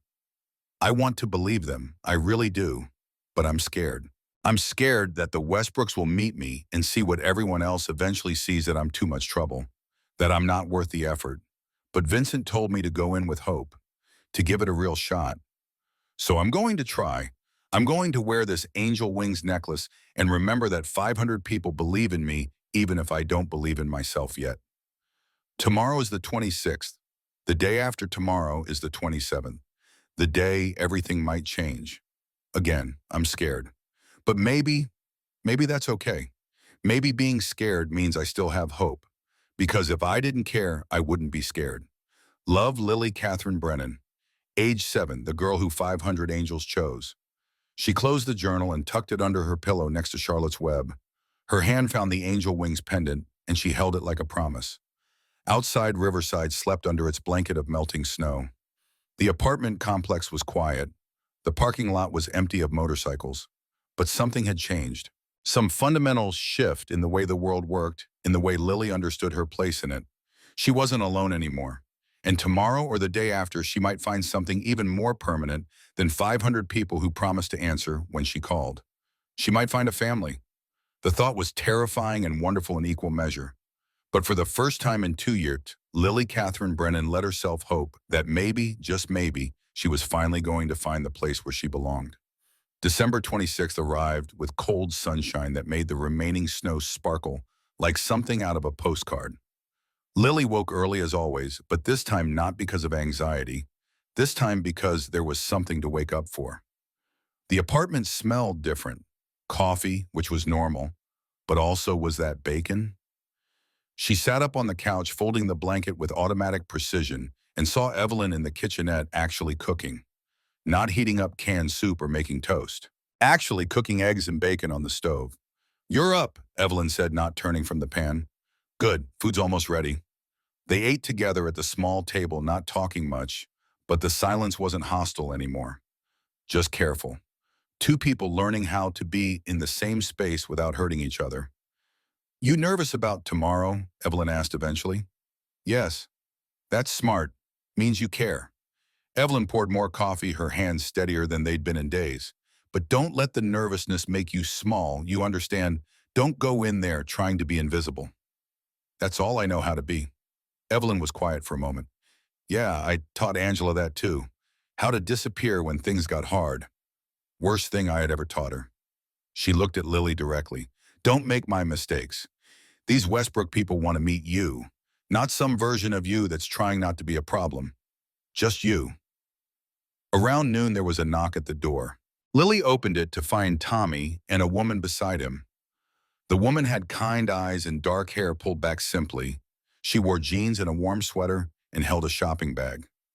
Hey there, little angel, Tommy said. This is my wife, Sarah. Mind if we come in?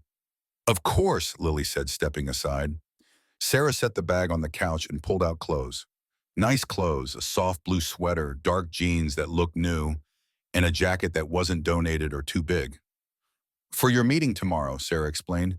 Figured you'd want something that fits right, something that feels like you. You didn't have to. We wanted to, Sarah interrupted gently, Besides, I owe the universe some good deeds. Might as well start here. They settled at the small table while Evelyn made more coffee. Sarah's expression grew serious the way adults looked when they were about to share hard truths. Lily, I need to tell you something about these meetings, about how to handle them. Okay. I was in foster care from age 9 to 17, Sarah began. 8 different placements. Some good, some terrible, most somewhere in between. And I learned some things about these initial meetings that I wish someone had told me. She leaned forward, her voice earnest. First thing, and this is the most important, be honest. Don't try to be who you think they want you to be. If this is going to work, if any placement is going to work, it has to be based on who you really are. But what if they don't like the real me?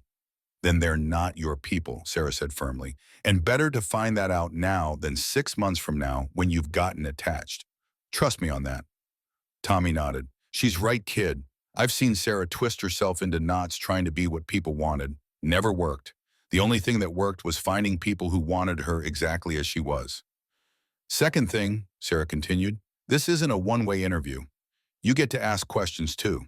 You get to decide if they're right for you. What do you need to know to feel safe? Lily thought about that. She'd never considered that she had any power in these situations. She was always the one being evaluated, being tested, being judged worthy or wanting. I don't know what to ask. Then let's practice, Sarah said. Pretend I'm Rachel Westbrook. Ask me questions. For the next hour, they did exactly that. Sarah role-played while Tommy coached Lily on body language, how to sit up straight without looking stiff, how to make eye contact without staring, how to let her nervousness show without letting it overwhelm her. What are your rules? Lily asked, her voice getting stronger with practice. Good question, Sarah's Rachel replied. We expect respect, honesty, and communication. We eat dinner together most nights. Everyone does chores. We have movie night on Fridays. What questions do you have about that? What happens if I break a rule? Another good question. We talk about it, figure out why it happened and how to prevent it next time. We're not looking for perfection, Lily. We're looking for honesty. They went through scenario after scenario. What if Lily had a nightmare? What if she didn't like the food? What if she needed space? What if she messed up? By the time they left in the late afternoon, Lily felt something she hadn't expected prepared. Not confident exactly, but less helpless. One more thing, Sarah said at the door, pulling Lily into a hug. If this doesn't work out, and I hope it does, but if it doesn't, you call that number Vincent gave you.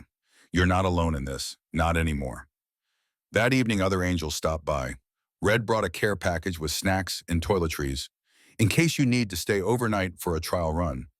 Phoenix brought the promised photo album already filled with every picture from Christmas Day. Lily flipped through it slowly. Every page was evidence that yesterday had been real, that 500 people really had shown up, that she really had been chosen even if just for a day. The last visitor was Cassidy, who arrived at 8 with a small wrapped box. Open it, she said. Inside was a simple silver bracelet with a single charm angel wings to match the necklace.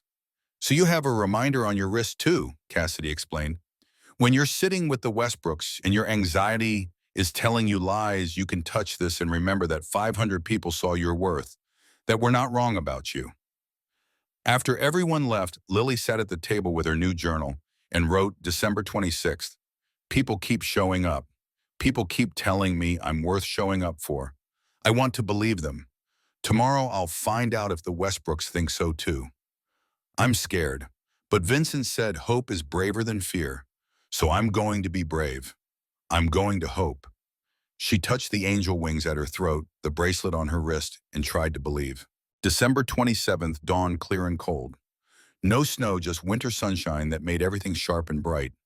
Lily was dressed and ready by 8, though Maggie wasn't coming until 9. She wore the outfit Sarah had brought, the blue sweater, soft against her skin, the jeans fitting perfectly. The angel wings necklace visible outside her collar, the bracelet catching light on her wrist. Evelyn made breakfast again. Scrambled eggs, toast orange juice from the fresh groceries the angels had brought. You look nice, Evelyn said. It was maybe the first compliment she'd ever given Lily. Thank you. They ate in silence that was almost comfortable now.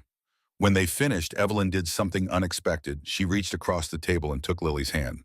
Her grip was uncertain, like she'd forgotten how to offer comfort and was relearning. Listen to me. Whatever happens today, you remember that you deserve better than what you got from this family. From me, from Teresa, from all of us. We failed you, not the other way around. Lily's throat tightened. Grandma, No, let me finish. Evelyn's gray eyes, Angela's eyes, Lily's eyes were wet. If the Westbrooks are smart, they'll see what those bikers saw. They'll see a kid who survived hell and is still standing. That's not nothing, Lily. That's everything. At 9 o'clock exactly, Maggie Hollis knocked on the door. She looked different outside the school environment. Less tired somehow. Her gray blonde hair was down instead of in its usual bun, and she wore jeans and a sweater instead of her work clothes. She was smiling. Ready? She asked. Lily nodded, picking up the small backpack Sarah had also brought. Inside the journal, Charlotte's Web, a change of clothes, her toothbrush. Just in case. The drive to Cascade Falls took 45 minutes through winding mountain roads. Douglas firs towered on either side, their branches heavy with yesterday's snow. Maggie filled the silence with gentle chatter. Nothing about the meeting, just stories about her own Christmas, about how proud she was of what happened at the complex, about the bizarre weather patterns they'd been having. Safe topics, neutral ground. As they climbed higher into the mountains, Lily watched the landscape change. Riverside had been dying, slowly strangled by the closed mill and lack of opportunity. But as they descended the other side toward Cascade Falls, she saw something different. Life. The town appeared in the valley like something from a movie. Not huge, maybe 15,000 people, but thriving in a way Riverside had forgotten how to be. Shop windows were decorated for the holidays and actually lit, suggesting businesses inside. Families walked the sidewalks carrying shopping bags. A coffee shop had people lined up outside. This was what a town looked like when it hadn't given up. Cascade Falls used to be a mill town too, Maggie said, reading Lily's expression. But when the mill closed, they reinvented. Brought in tourism, tech startups, craft breweries. It took work, but they did it. The Westbrook house was in a neighborhood called Old Mill District, a name that acknowledged the past while living firmly in the present. The houses were modest 2 stories with small yards, well-maintained, but not fancy. This was a neighborhood where teachers and nurses could afford to live. Maggie parked at the curb. The house had a wreath on the door, icicle lights along the roof line, and a car in the driveway that was clean but not new. The yard was small, but the grass was cut, the bushes trimmed. Everything said people live here who take care of things. How do you feel? Maggie asked. Lily touched the angel wings at her throat. Scared but ready.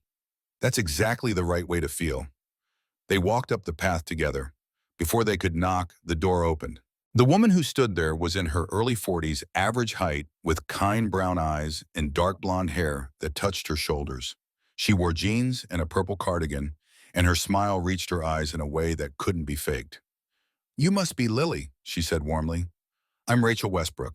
It's so wonderful to meet you. Please come in, out of the cold. The interior of the house wrapped around Lily like a blanket, not because it was fancy, it wasn't, but because it felt lived in, loved. The furniture was comfortable and slightly worn, the kind that invited you to curl up and stay a while. Bookshelves lined one wall, packed with novels and reference books and photo albums. The artwork on the walls was clearly handmade watercolors. Children's drawings in frames, a cross-stitch that said, "Home is where your story begins." Through the living room, Lily could see a kitchen with a large window overlooking a backyard where a bird feeder attracted winter birds, chickadees, and juncos, and a single bright cardinal. A man emerged from the kitchen carrying a tray, tall and thin with a brown beard and glasses, wearing flannel like he was born to it. And I'm David, he said, setting the tray on the coffee table. We're so glad you're here, Lily. Maggie's told us wonderful things about you. The tray held 3 mugs of hot chocolate and a plate of cookies that were clearly homemade, still warm chocolate chips, still melty. They settled into the living room, Maggie and Lily on one couch, Rachel and David on the other. The hot chocolate was perfect, not too sweet, real whipped cream on top. The cookies were even better. For a moment, no one spoke. Not an uncomfortable silence, just everyone taking a breath before diving in. Then Rachel leaned forward slightly, her expression open and genuine. Lily Maggie shared your story with us about your mom, about the placements that didn't work out, about everything you've been through. But we'd love to hear from you directly, in your own words. What do you like to do? What makes you happy? It was the question adults always ask, but Rachel asked it like she actually wanted to know. Like the answer mattered. Lily thought about the practiced responses she'd given before. Safe answers about school and homework. But Sarah's voice echoed in her head. Be honest. Be yourself. I like to read, she said carefully. A lot. Especially stories about kids who find places where they belong. Rachel's eyes softened with understanding. And I got a bike for Christmas, a purple one. Custom. From the Hells Angels. She said it like a test, waiting to see how they'd react to that detail. David smiled, genuinely smiled, not the tight smile adults gave when they were hiding judgment. We heard about that. 500 bikers showing up for one little girl. That's pretty remarkable, Lily. Shows that people recognize something special when they see it. Rachel nodded. The Hells Angels do incredible work with their toy runs. The fact that they went out of their way for you specifically tells us a lot about who you are. Lily felt something loosen in her chest. They weren't scared of the angels, weren't judging her for that connection. Can I ask you something? Lily said, her voice gaining strength. Anything, Rachel said. Why do you want to foster? Maggie said you can't have your own kids, but there are lots of kids who need homes. Why me specifically? It was more direct than Lily had planned to be, but the question had been burning in her since Maggie's call. Rachel and David exchanged a glance, the kind of silent communication that came from years together. Honest answer, David said. Lily nodded. We became foster parents because we have love to give and no biological children to give it to, David began. We fostered 3 kids before you. 2 were short-term. They went back to their families after a few months. We still exchange Christmas cards with them. And 1 was long-term, Rachel continued. Marcus, he was with us for 2 years until he aged out at 18. He's in college now, calls us every Sunday. She paused, choosing her words carefully. When Maggie called about you, she didn't just tell us your file details. She told us about a 7-year-old girl who'd been through 5 placements and was starting to believe she was the problem, who'd lost her mother and been shuffled around and was still trying so hard to be good enough. Rachel's voice grew thick. And I thought we both thought that girl needs people who understand that healing isn't linear, who won't give up when things get hard, who'll stay. But how do you know you'll stay? The question burst out before Lily could stop it. Everyone says they will, then they don't. David set down his hot chocolate and leaned forward, elbows on his knees. You're right to ask that. And here's our honest answer: we don't know for certain. We're human, we make mistakes. We get tired and frustrated and overwhelmed sometimes. But, Rachel added firmly, we've learned from our previous placements what we can handle. We know what we're getting into. And Lily, we don't make promises we can't keep. So you're not promising to adopt me? The directness of it hung in the air.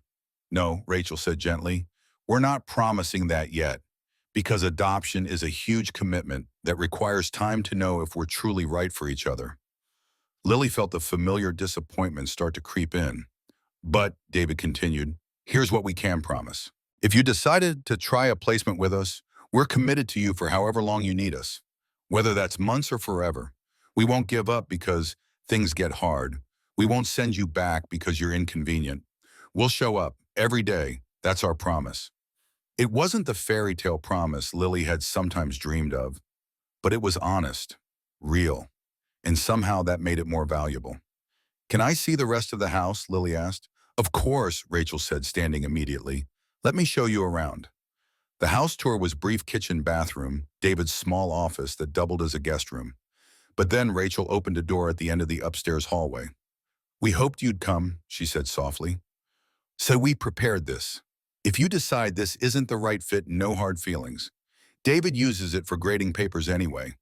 But if you do decide to try this out, this would be your room. Lily stepped into the space and felt her breath catch. It wasn't fancy. No princess canopy or designer furniture. Just a comfortable bed with a colorful quilt that looked handmade. A desk by the window with good natural light. Empty bookshelves waiting to be filled. A dresser with drawers that opened smoothly. Clean carpet. and walls painted pale yellow, warm and cheerful like morning sunshine. We kept it simple, Rachel explained, because we didn't want to make assumptions about what you'd like. But if you came to live here, you could decorate however you wanted. Paint the walls, add posters, fill those bookshelves. Make it yours. Lily walked to the window and looked out. The backyard with its patio and snow-covered garden. Beyond that, neighboring yards where she could see a treehouse and a trampoline and evidence of other children, other families, other normal lives. Could she belong here? What would the rules be? She asked, not turning from the window. If I came here, Rachel came to stand beside her. Good question. We have basic expectations. Go to school. Be respectful. Let us know where you are. Be honest with us. Normal stuff. We eat dinner together as much as possible, David added from the doorway. Do chores together on weekends. Have movie night every Friday. We believe in communication. If something's bothering you, we talk about it. We don't let things fester. Lily turned to face them.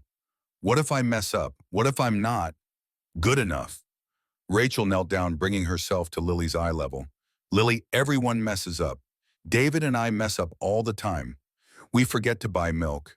We say things we don't mean when we're tired. We make mistakes. That's what being human is. She reached out slowly, giving Lily time to pull away, and when she didn't, Rachel gently took her hands. The question isn't whether you'll mess up. You will. We all do. The question is what happens after. In a real family, when someone messes up, you talk about it. You figure out what went wrong and how to do better next time. You forgive and move forward. You don't keep score. You don't hold grudges. You just keep choosing to love each other. Even if, Lily's voice dropped to a whisper, even if I'm like my mom, what if there's something wrong inside me? What if addiction runs in families? Rachel's eyes filled with compassion. She didn't rush to reassure, didn't dismiss the fear, just held it with Lily for a moment. Oh, sweetheart, your mother struggled with addiction, which is a disease, not a character flaw. And no, it's not something that automatically passes down. You are your own person. You get to write your own story. But what if, and if you ever struggle with anything like that, David interrupted gently, we'll get you help. Therapy, counseling, whatever you need. You won't be alone in it. That's what family means. Lily looked around the yellow room again. At the empty bookshelves that could hold all 12 books the angels had given her, and more. At the desk where she could do homework or write in her journal. At the bed that looked soft and warm in hers. She touched the angel wings at her throat. 500 people had told her she was worth showing up for. Was she brave enough to believe them? I want to try, she said, her voice stronger than she expected. I want to see if this could work. Rachel's smile was radiant. So do we, Lily, so do we. They spent the next hour working out logistics with Maggie. The plan was to start with trial weekends, Friday after school through Sunday afternoon. Give everyone a chance to see how it felt in real everyday situations. No pressure, just living. How about this Friday, Rachel suggested. I can pick you up from school in Riverside at 3. You can stay through Sunday. If it goes well, we do it again the next weekend. If everyone's comfortable, we start talking about a more permanent arrangement. And if it doesn't go well, Lily asked, then we talk about what didn't work and whether it's fixable or whether this isn't the right match, David said honestly. No shame either way. Sometimes things just don't fit, and that's okay. On the drive back to Riverside, Maggie kept glancing at Lily with barely contained excitement. What do you think? She finally asked. I think they're nice. I think the room is nice. I think... Lily paused, trying to articulate something she didn't fully understand yet. I think they told me the truth instead of what they thought I wanted to hear. That felt important. It is important, Maggie said. The most important thing. When they pulled up to the apartment complex, Lily saw Evelyn standing on the landing, smoking but watching the parking lot like she'd been waiting. Do you want me to come up? Maggie asked. No, I'm okay. Lily climbed out of the car, shouldering her backpack, and walked toward the building. Evelyn met her halfway down the stairs. Well, though, they're nice. They want me to come for a trial weekend, starting Friday. Evelyn studied her face. And what do you want? It was maybe the first time anyone had asked Lily what she wanted, instead of telling her what was happening to her. I want to try, Lily said. I'm scared, but I want to try. Evelyn nodded slowly. Then you try. And Lily, don't hold back. Don't make yourself small for them. They want to know if you'll fit right. Well, they need to know the real you to figure that out. It was good advice. Strange advice to get from Evelyn, but good nonetheless. That evening, Lily called Vincent using the direct number on her Little Angel card. He answered on the second ring. Little Angel, how'd it go? Lily told him everything: the house, the yellow room, Rachel and David's honesty, the trial weekend starting Friday. The Westbrooks are good people, Vincent said when she finished. But you still nervous? Shh. Yes. Good means you care. But Lily, remember what I told you. Go in with hope. Give it a real shot. Can you do that? I think so. That's my girl. And hey, you call me Sunday night after your first weekend. Let me know how it went. Deal. Deal. We're proud of you, little angel. All 500 of us. The next 3 days crawled by. Lily went to school the last few days before winter break ended, packed and repacked her overnight bag, read and reread the pages in her journal, touched the angel wings necklace and bracelet like talismans. Evelyn surprisingly helped. She washed Lily's new clothes so they'd be fresh, made sure Lily had everything she needed, even went so far as to give Lily her phone number in case you need to call for anything. Friday afternoon arrived with agonizing slowness. Lily sat in Maggie's office after school watching the clock, her packed bag at her feet. At 3 o'clock exactly, there was a knock on the door. Rachel stood there wearing jeans and a warm smile, holding 2 paper cups. Hot chocolate for the road, she offered. The drive back to Cascade Falls felt different this time. Rachel asked about school, about what books Lily was reading, about whether she'd had a chance to ride her new bike yet. Normal conversation, easy conversation. When they pulled up to the house, David was already home. He taught at the high school, which got out earlier than elementary. Welcome, he said, taking Lily's bag. Let me show you where to put your things. The yellow room looked exactly the same as it had 3 days ago, but somehow it felt different, more possible. Like maybe Lily could actually belong here.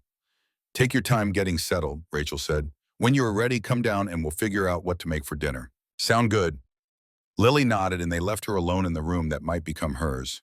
She unpacked slowly, hung her clothes in the closet, so much empty space after her few items, set Charlotte's Web and her new books on one of the empty shelves, put her journal in the desk drawer, lined up her toothbrush in the bathroom she'd be sharing with them. Small acts of claiming space. When she came downstairs, Rachel was in the kitchen, pulling out ingredients. How do you feel about helping me make dinner? She asked. I'm thinking spaghetti and meatballs. Pretty hard to mess up. They cooked together, Rachel showing Lily how to measure spices, how to tell when the pasta was done, how to make garlic bread. David set the table and poured drinks, occasionally stealing a piece of the garlic bread and getting his hands swatted by Rachel. They laughed, real laughter, the kind that filled a house and made it feel like home. At dinner, they sat together at the table. No TV in the background, just the 3 of them and the food they'd made, and conversation that flowed easier than Lily expected. David asked about the Hells Angels. Maggie said they gave you a bike with your name painted on it. That must have been something.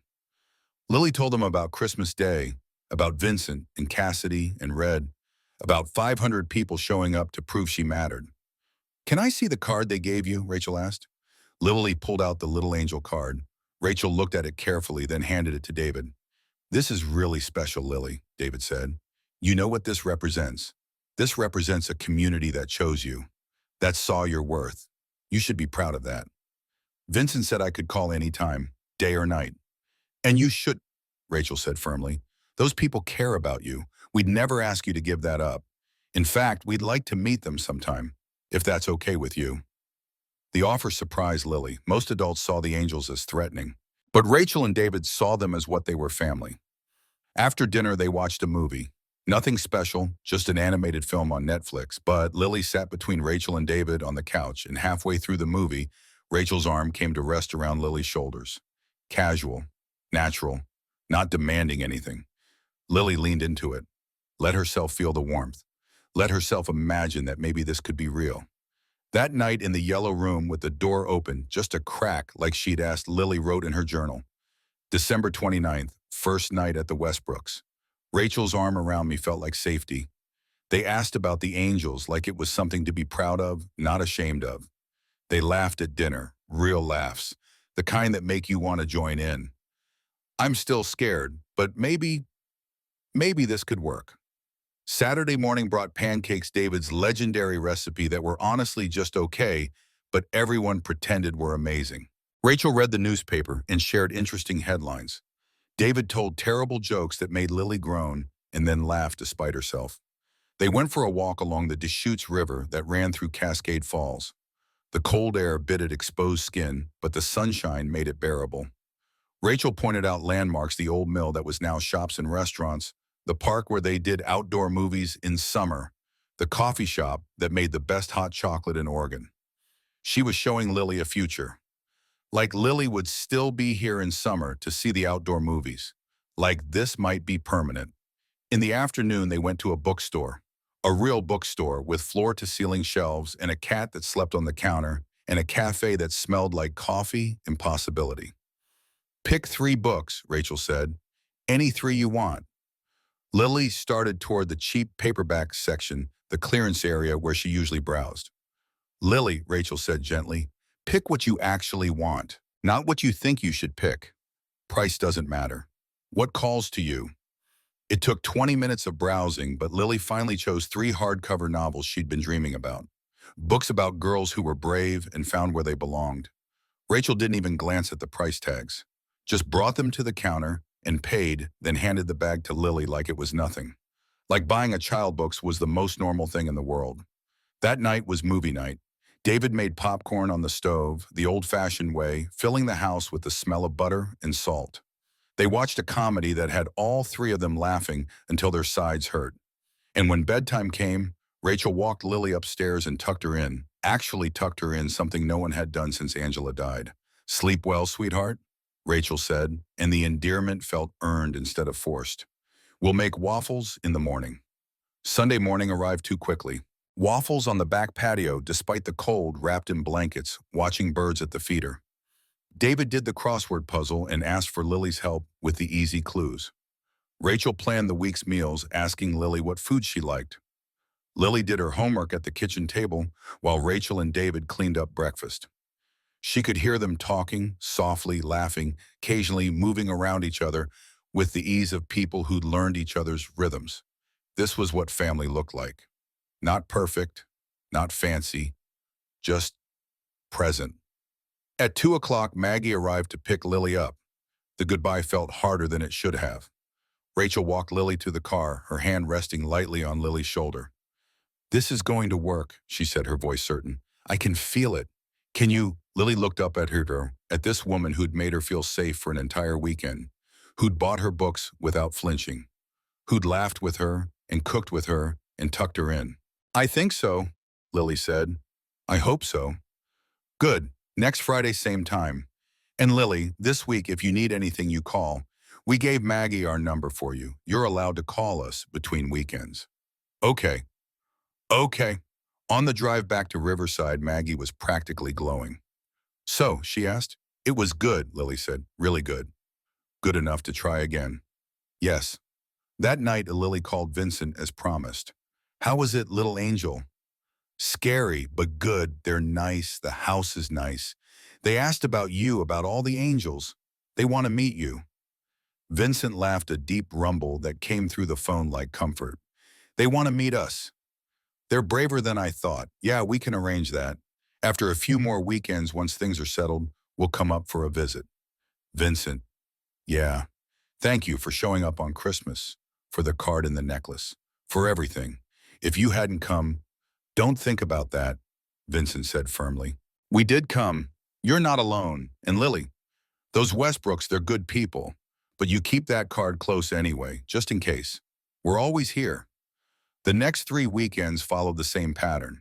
Friday pickups, comfortable dinners, easy conversation, movie nights and pancake mornings, and walks by the river. Each weekend, Lily relaxed a little more. Let herself take up a little more space. Let herself believe a little more that this might be real. Rachel and David never pushed, never demanded, just showed up consistent and steady, proving through actions that they meant what they said. By mid-January, Maggie broached the subject of making the placement permanent. "How would you feel about moving in full-time?" she asked during one pickup. "Making Cascade Falls your permanent home?" Lily looked at the yellow room that had started to feel like hers, at the bookshelves that were filling up, at the desk where she did homework, at the life she was building here. "I'd like that," she said. The official move was scheduled for February 14th, Valentine's Day, which Rachel said was appropriate. A day about love. Seems perfect for bringing you home. But 3 weeks before the move on a Friday evening in late January, disaster struck. Lily had just finished unpacking her bag in the yellow room when the doorbell rang. She heard Rachel answer, heard unfamiliar voices, heard something in Rachel's tone that made her stomach drop. She walked to the top of the stairs and looked down. A severe-looking woman in her 50s stood in the entryway, clipboard in hand, wearing an expression that promised trouble. Behind her stood a younger man with a similar clipboard. "Mr. and Mrs. Westbrook, I'm Peggy Thornton with Child Protective Services. This is my associate, Brian Chen. We need to speak with you about Lily Brennan's placement." Lily's hands gripped the railing, that tone, that clipboard. Nothing good ever came from visits that started like this. "We weren't expecting the visit," David said, coming to stand beside Rachel. "Our next scheduled check-in isn't until—" "This is regarding concerns that have been raised," Peggy interrupted. "May we come in?" They moved to the living room. Lily stayed on the stairs, trying to be invisible but unable to leave. She'd learned to read the rhythms of adult conversations about her future. This one felt bad. Peggy settled on the couch, clipboard balanced on her knees like a weapon. "We received an anonymous report regarding Lily's association with a known outlaw motorcycle club." "You mean the Hells Angels toy run?" Rachel's voice was carefully controlled. 500 members of a classified criminal organization descended on a residential complex where a minor child was living, Peggy said. "The report indicates ongoing contact between Lily and several members of this organization. This raises serious safeguarding concerns under CPS Policy 3.2.7 regarding gang affiliations." Lily's heart pounded. They were talking about Vincent and Cassidy and Red, about the people who'd shown up when no one else would. "Those people saved her," Rachel said, her voice rising slightly, "when everyone else had given up." "That may be," Peggy interrupted, "but CPS policy is very clear. Children in our care cannot have ongoing contact with individuals affiliated with criminal enterprises. The Hells Angels are classified as an organized crime syndicate by both state and federal law enforcement. They brought Christmas gifts to children," David said, his voice tight with controlled anger. "They run charity toy drives. Vincent Carver is a retired Marine. Mr. Westbrook, I understand this is difficult, but my responsibility is to the safety of the child." Peggy's voice had the flat quality of someone reading from a script. "I'm recommending immediate suspension of this placement, pending a full investigation into the nature and extent of Lily's contact with Hells Angels members." "You can't," Rachel started. "I can and I will. Lily will need to return to her grandmother's care until we can verify there's no ongoing gang involvement and assess whether this placement meets safety standards." The words hit Lily like physical blows. Return to Evelyn's, leave the yellow room, leave Rachel and David, leave the first place that had felt like home. Because the angels had helped her. Because people who'd shown up for her were the wrong kind of people. She stood frozen on the stairs, her backpack still in the yellow room, her toothbrush in the bathroom, her books on the shelf. Everything she'd started to build crumbling. "When David's voice was hollow. "I'll return Monday morning to transport her. In the meantime, I strongly advise no contact with any Hells Angels members. Is that clear?" After Peggy and her associate left, Rachel sat on the couch with her head in her hands. David paced like a caged animal. Neither of them had noticed Lily on the stairs. "We'll fight this," David said. "We'll get a lawyer. What if it's not enough?" Rachel's voice broke. "What if we lose her?" Lily couldn't listen anymore. She went back to the yellow room and closed the door softly, sat on the bed that had started to feel like hers, looked at the books on the shelves, the homework on the desk, the life she'd been building. The problem was her. It was always her. She carried trouble like a shadow, and everyone who tried to help got hurt. She couldn't let the Westbrooks lose their foster license because of her. Couldn't let them pay the price for caring about the wrong kid. So she would remove the problem. Lily pulled out her backpack and started packing. Not everything that would be noticed, just the essentials. Charlotte's Web, her journal. The little angel card. A change of clothes. She waited until she heard Rachel and David go to bed, their voices low and worried through the walls. Waited another hour to be sure they were asleep. Then she opened the window of the yellow room and looked out. The porch roof was right below. She'd seen kids do this in movies. Climb out, shimmy down the support post run. She had to get back to Riverside. Had to find the angels. They'd said to call any time. Well, this was any time. Lily climbed out the window, her breath visible in the January night. The roof shingles were cold and slightly icy. She moved carefully, testing each foothold. The support post was wooden, rough enough to grip. She wrapped her arms and legs around it and slid down, splinters catching in her coat but holding. Her feet hit the ground. She looked back at the house, dark and quiet, and holding two people who tried to give her a home. Then she started walking. Cascade Falls to Riverside. Rachel had said it was 45 minutes by car. But Lily wasn't going to walk the highway, too dangerous, too visible. She'd cut through neighborhoods until she hit the old logging roads that the angels sometimes used. It would take longer, but it was safer. She'd been walking for maybe 20 minutes, shivering in her coat, when headlights appeared behind her. A truck. Slowing down. Lily's heart raced. She stepped off the road, ready to run into the trees. The truck pulled over. The driver's window rolled down. Lily, Tommy, he jumped out of the truck, already pulling off his jacket to wrap around her shoulders. "What the hell are you doing out here? It's 11 at night and freezing." "I have to get to Riverside," Lily said, her teeth chattering. "I have to find Vincent. They're taking me away from the Westbrooks because of you, because of all of you, and I have to fix it." Tommy's face went hard. He pulled out his phone. "Get in the truck, now." He called Vincent while driving fast toward Riverside. "Yeah, we got a situation. CPS is threatening the Westbrooks because of us." Lily ran and I found her walking in the dark trying to get back to Riverside. "We need to mobilize." "How'd you find me?" Lily asked through chattering teeth. "Was heading to a late shift in Bend, saw a kid walking alone. Thought I'd check if they needed help.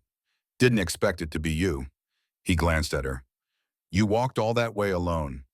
"Only about 20 minutes. I was going to use the logging roads." Tommy shook his head.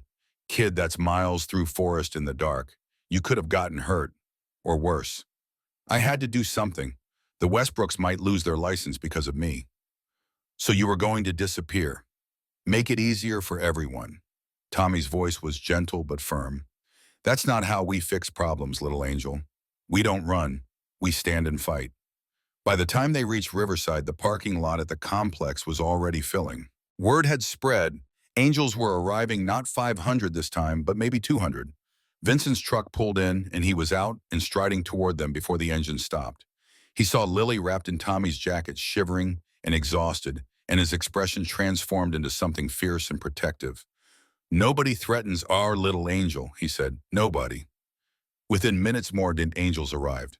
Cassidy, Red, Phoenix, Diane, Razor. A dozen others Lily recognized, and many she didn't.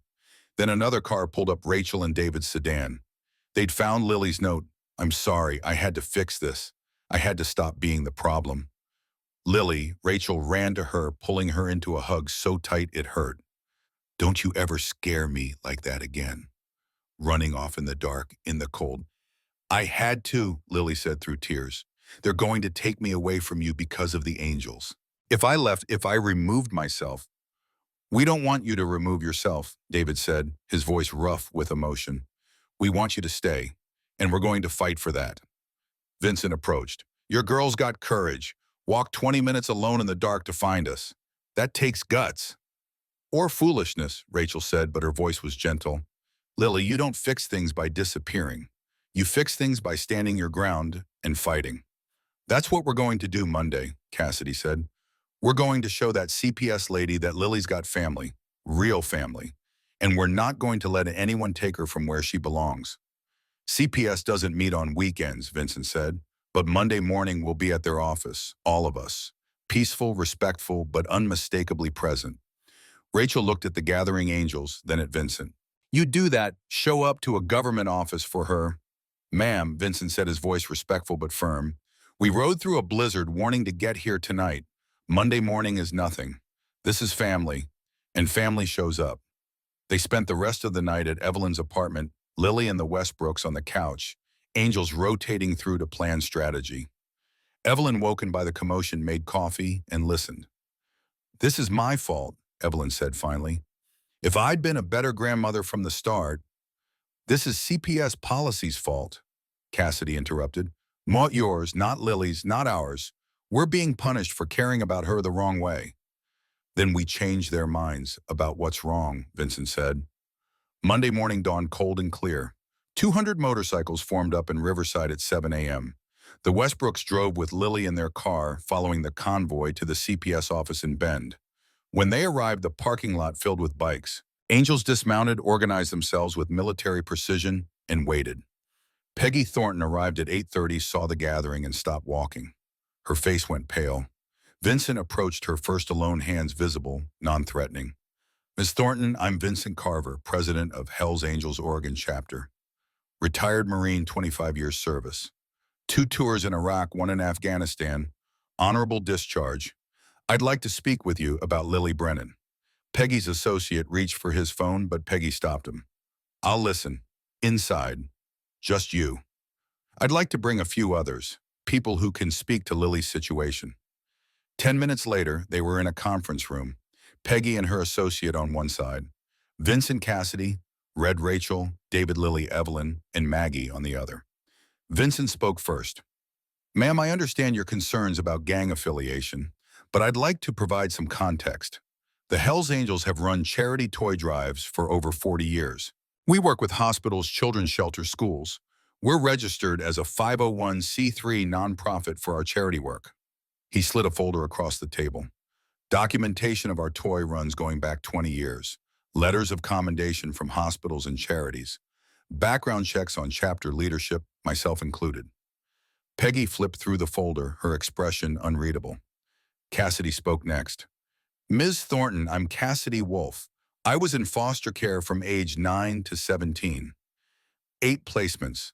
The system failed me, no fault of the social workers, just understaffed, underfunded reality. When I aged out, the Angels gave me community, purpose. They saw worth in me when nobody else did." "The same thing happened with Lily," Red added. "She was about to run away on Christmas morning. We found her, showed her she mattered, and connected her with a real placement. We didn't endanger her. We saved her." Then Evelyn spoke, surprising everyone. "I'm Evelyn Brennan, Lily's grandmother. I'm the one who failed her first. I called her cursed, poisoned, made her think she was the problem. These bikers, they showed her the truth that she's worth fighting for." Maggie added her voice. "Ms. Thornton, I've been Lily's counselor for 2 years. I called Vincent myself because I was desperate. 5 placements had failed. Lily was starting to believe she was unlovable. The Angels changed that narrative. They gave her hope." Rachel leaned forward. "We're not asking you to ignore policy. We're asking you to see the context. These people didn't recruit Lily into a gang. They gave her a community of support. They're not a danger to her. They're her safety net." David nodded. Vincent gave Lily a card with a direct number, a lifeline. That's not criminal behavior. That's compassion. Finally, Lily stood. Her legs shook, but she stood anyway. "Ms. Thornton, you don't know me. You just see files. But I know Mitzi. I know I was going to run away on Christmas because I thought I was poison. The Angels stopped me. They showed me I matter." She touched the angel wings at her throat. "Vincent and Cassidy and Red, they've all been where I am. They understand what it's like to be unwanted, and they decided to do something about it." Her voice grew stronger. "Rachel and David make me feel safe for the first time in 2 years. I finally found a family. I finally found a home. And you're going to take that away because the people who saved me ride motorcycles." She looked Peggy in the eyes. "Doesn't what I want matter? Don't I get a say in who my family is?" The conference room was silent except for the hum of fluorescent lights.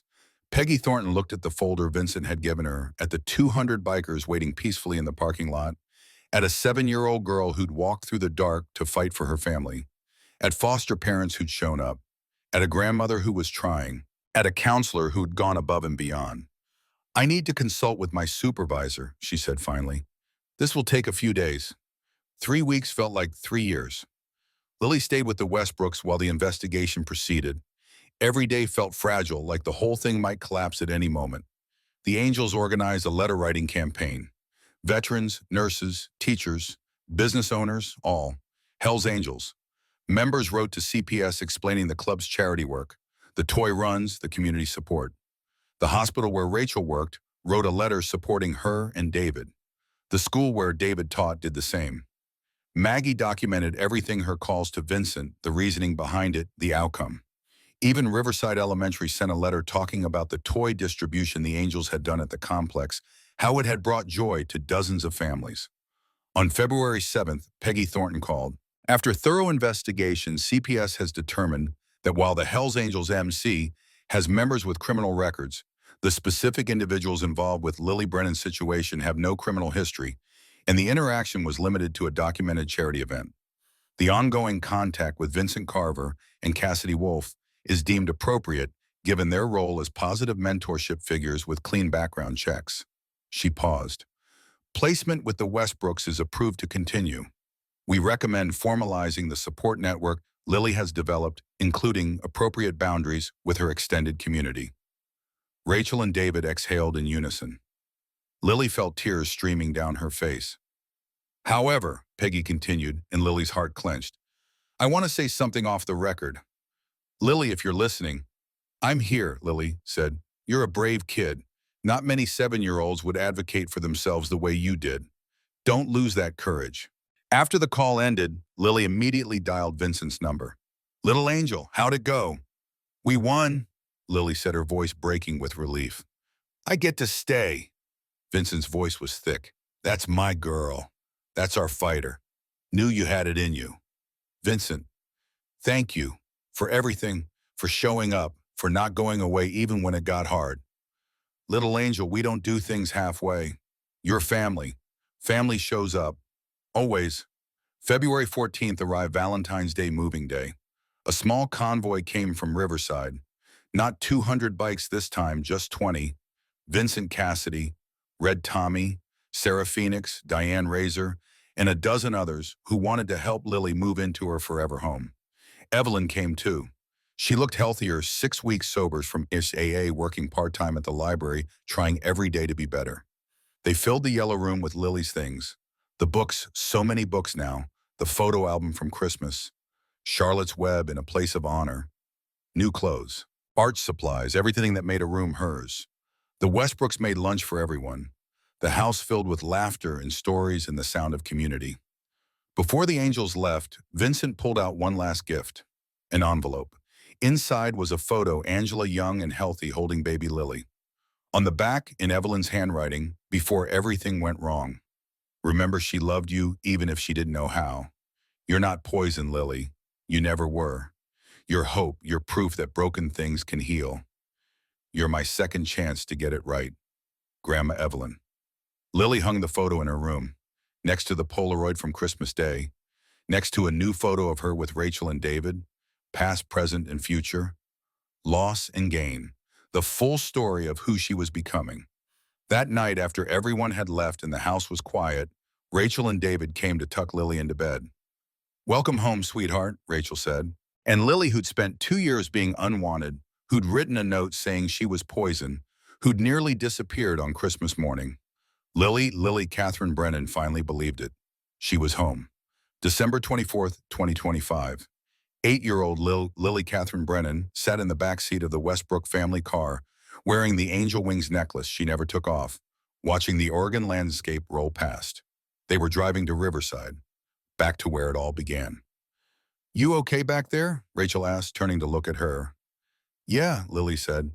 Just thinking. A year, one full year since that Christmas morning when 500 motorcycles had saved her life. The Westbrooks had officially adopted her 3 months ago. Lily Catherine Brennan, Westbrook now. The hyphen felt important, honoring where she came from while claiming where she belonged. The yellow room wasn't yellow anymore. Lily had painted it pale green. With David's help, covered one wall with photos and artwork, filled the bookshelves until they overflowed. It was her space, truly hers. She'd made friends at school, had sleepovers, joined the art club, got A's and B's and one C in math that Rachel and David helped her work on without making her feel stupid. She'd had nightmares and bad days and moments when the old fears crept back. But Rachel and David had stayed, had proven over and over that staying was their default, not leaving. The angels had stayed too. Vincent called once a month. Cassidy sent birthday and Christmas cards. The whole Oregon chapter had come to her adoption finalization party in November 20, bikers in leather descending on a courthouse to celebrate family. And Evelyn Bevelin had kept trying. She'd been sober 8 months now, had a steady job, visited once a month bringing books or art supplies, learning slowly how to be a grandmother who helped instead of hurt. They pulled up to the Riverside housing complex. The building looked the same, yellow paint, still peeling railings, still crooked. But something was different. At the entrance, a bronze plaque had been installed. 20 angels were gathered around it, bikes parked in neat formation. Vincent Cassidy, Red Tommy, Sarah Phoenix, Diane, all of them there. Evelyn stood with them, looking more at peace than Lily had ever seen her. Maggie Hollis was there too, beaming with pride. The plaque read, "On this spot, December 25th, 2024, 500 people proved that one person's love can change a life. Little angel Lily, you are loved, you are chosen, you are family. Never ride alone." Hell's Angels MC Lily stood before it, flanked by Rachel on one side and David on the other. Her family. All of them chosen in blood leather and ordinary broken pieces that had somehow fit together into something whole. "Ready to go home?" Rachel asked softly. Home. A year ago, that word had been empty. Now it held everything. The Westbrook house in Cascade Falls with the green-walled room and the bookshelves and the kitchen where they made dinner together. The angels who answered when she called, who remembered her birthday, who showed up. Evelyn trying every day to be better. Maggie who'd made one phone call that changed everything. This moment right here, surrounded by everyone who'd chosen her. "Yeah," Lily said, taking Rachel's hand and David's too. "Let's go home." They drove away from Riverside as snow began to fall, clean and fresh and new. Lily closed her eyes and thought about the girl she'd been a year ago, the one who'd written a note saying she was poison, the one who'd planned to disappear on Christmas morning. That girl would never have believed this was possible. But it had happened. All of it. Because 500 people on motorcycles had decided that one 7-year-old girl was worth riding through the cold for. Because a counselor had made a desperate phone call. Because foster parents had fought to keep her. Because a grandmother had learned it was never too late to try. Because Lily herself had found the courage to hope when hope seemed impossible. She opened her eyes and looked at Rachel and David in the front seat, at the life they'd built together, at the future stretching out ahead of her, bright with possibility. Lily Catherine Brennan, Westbrook, was 8 years old. She had a family, she had a home, she had a community of angels who would always have her back. And most importantly, she finally understood the truth: she'd always been worthy. She'd always deserved love. She'd always mattered. The world had just taken a while to show her. But once it did, once 500 motorcycles roared into a parking lot on Christmas morning, everything changed. And Lily Catherine Brennan Westbrook would never forget that. Never.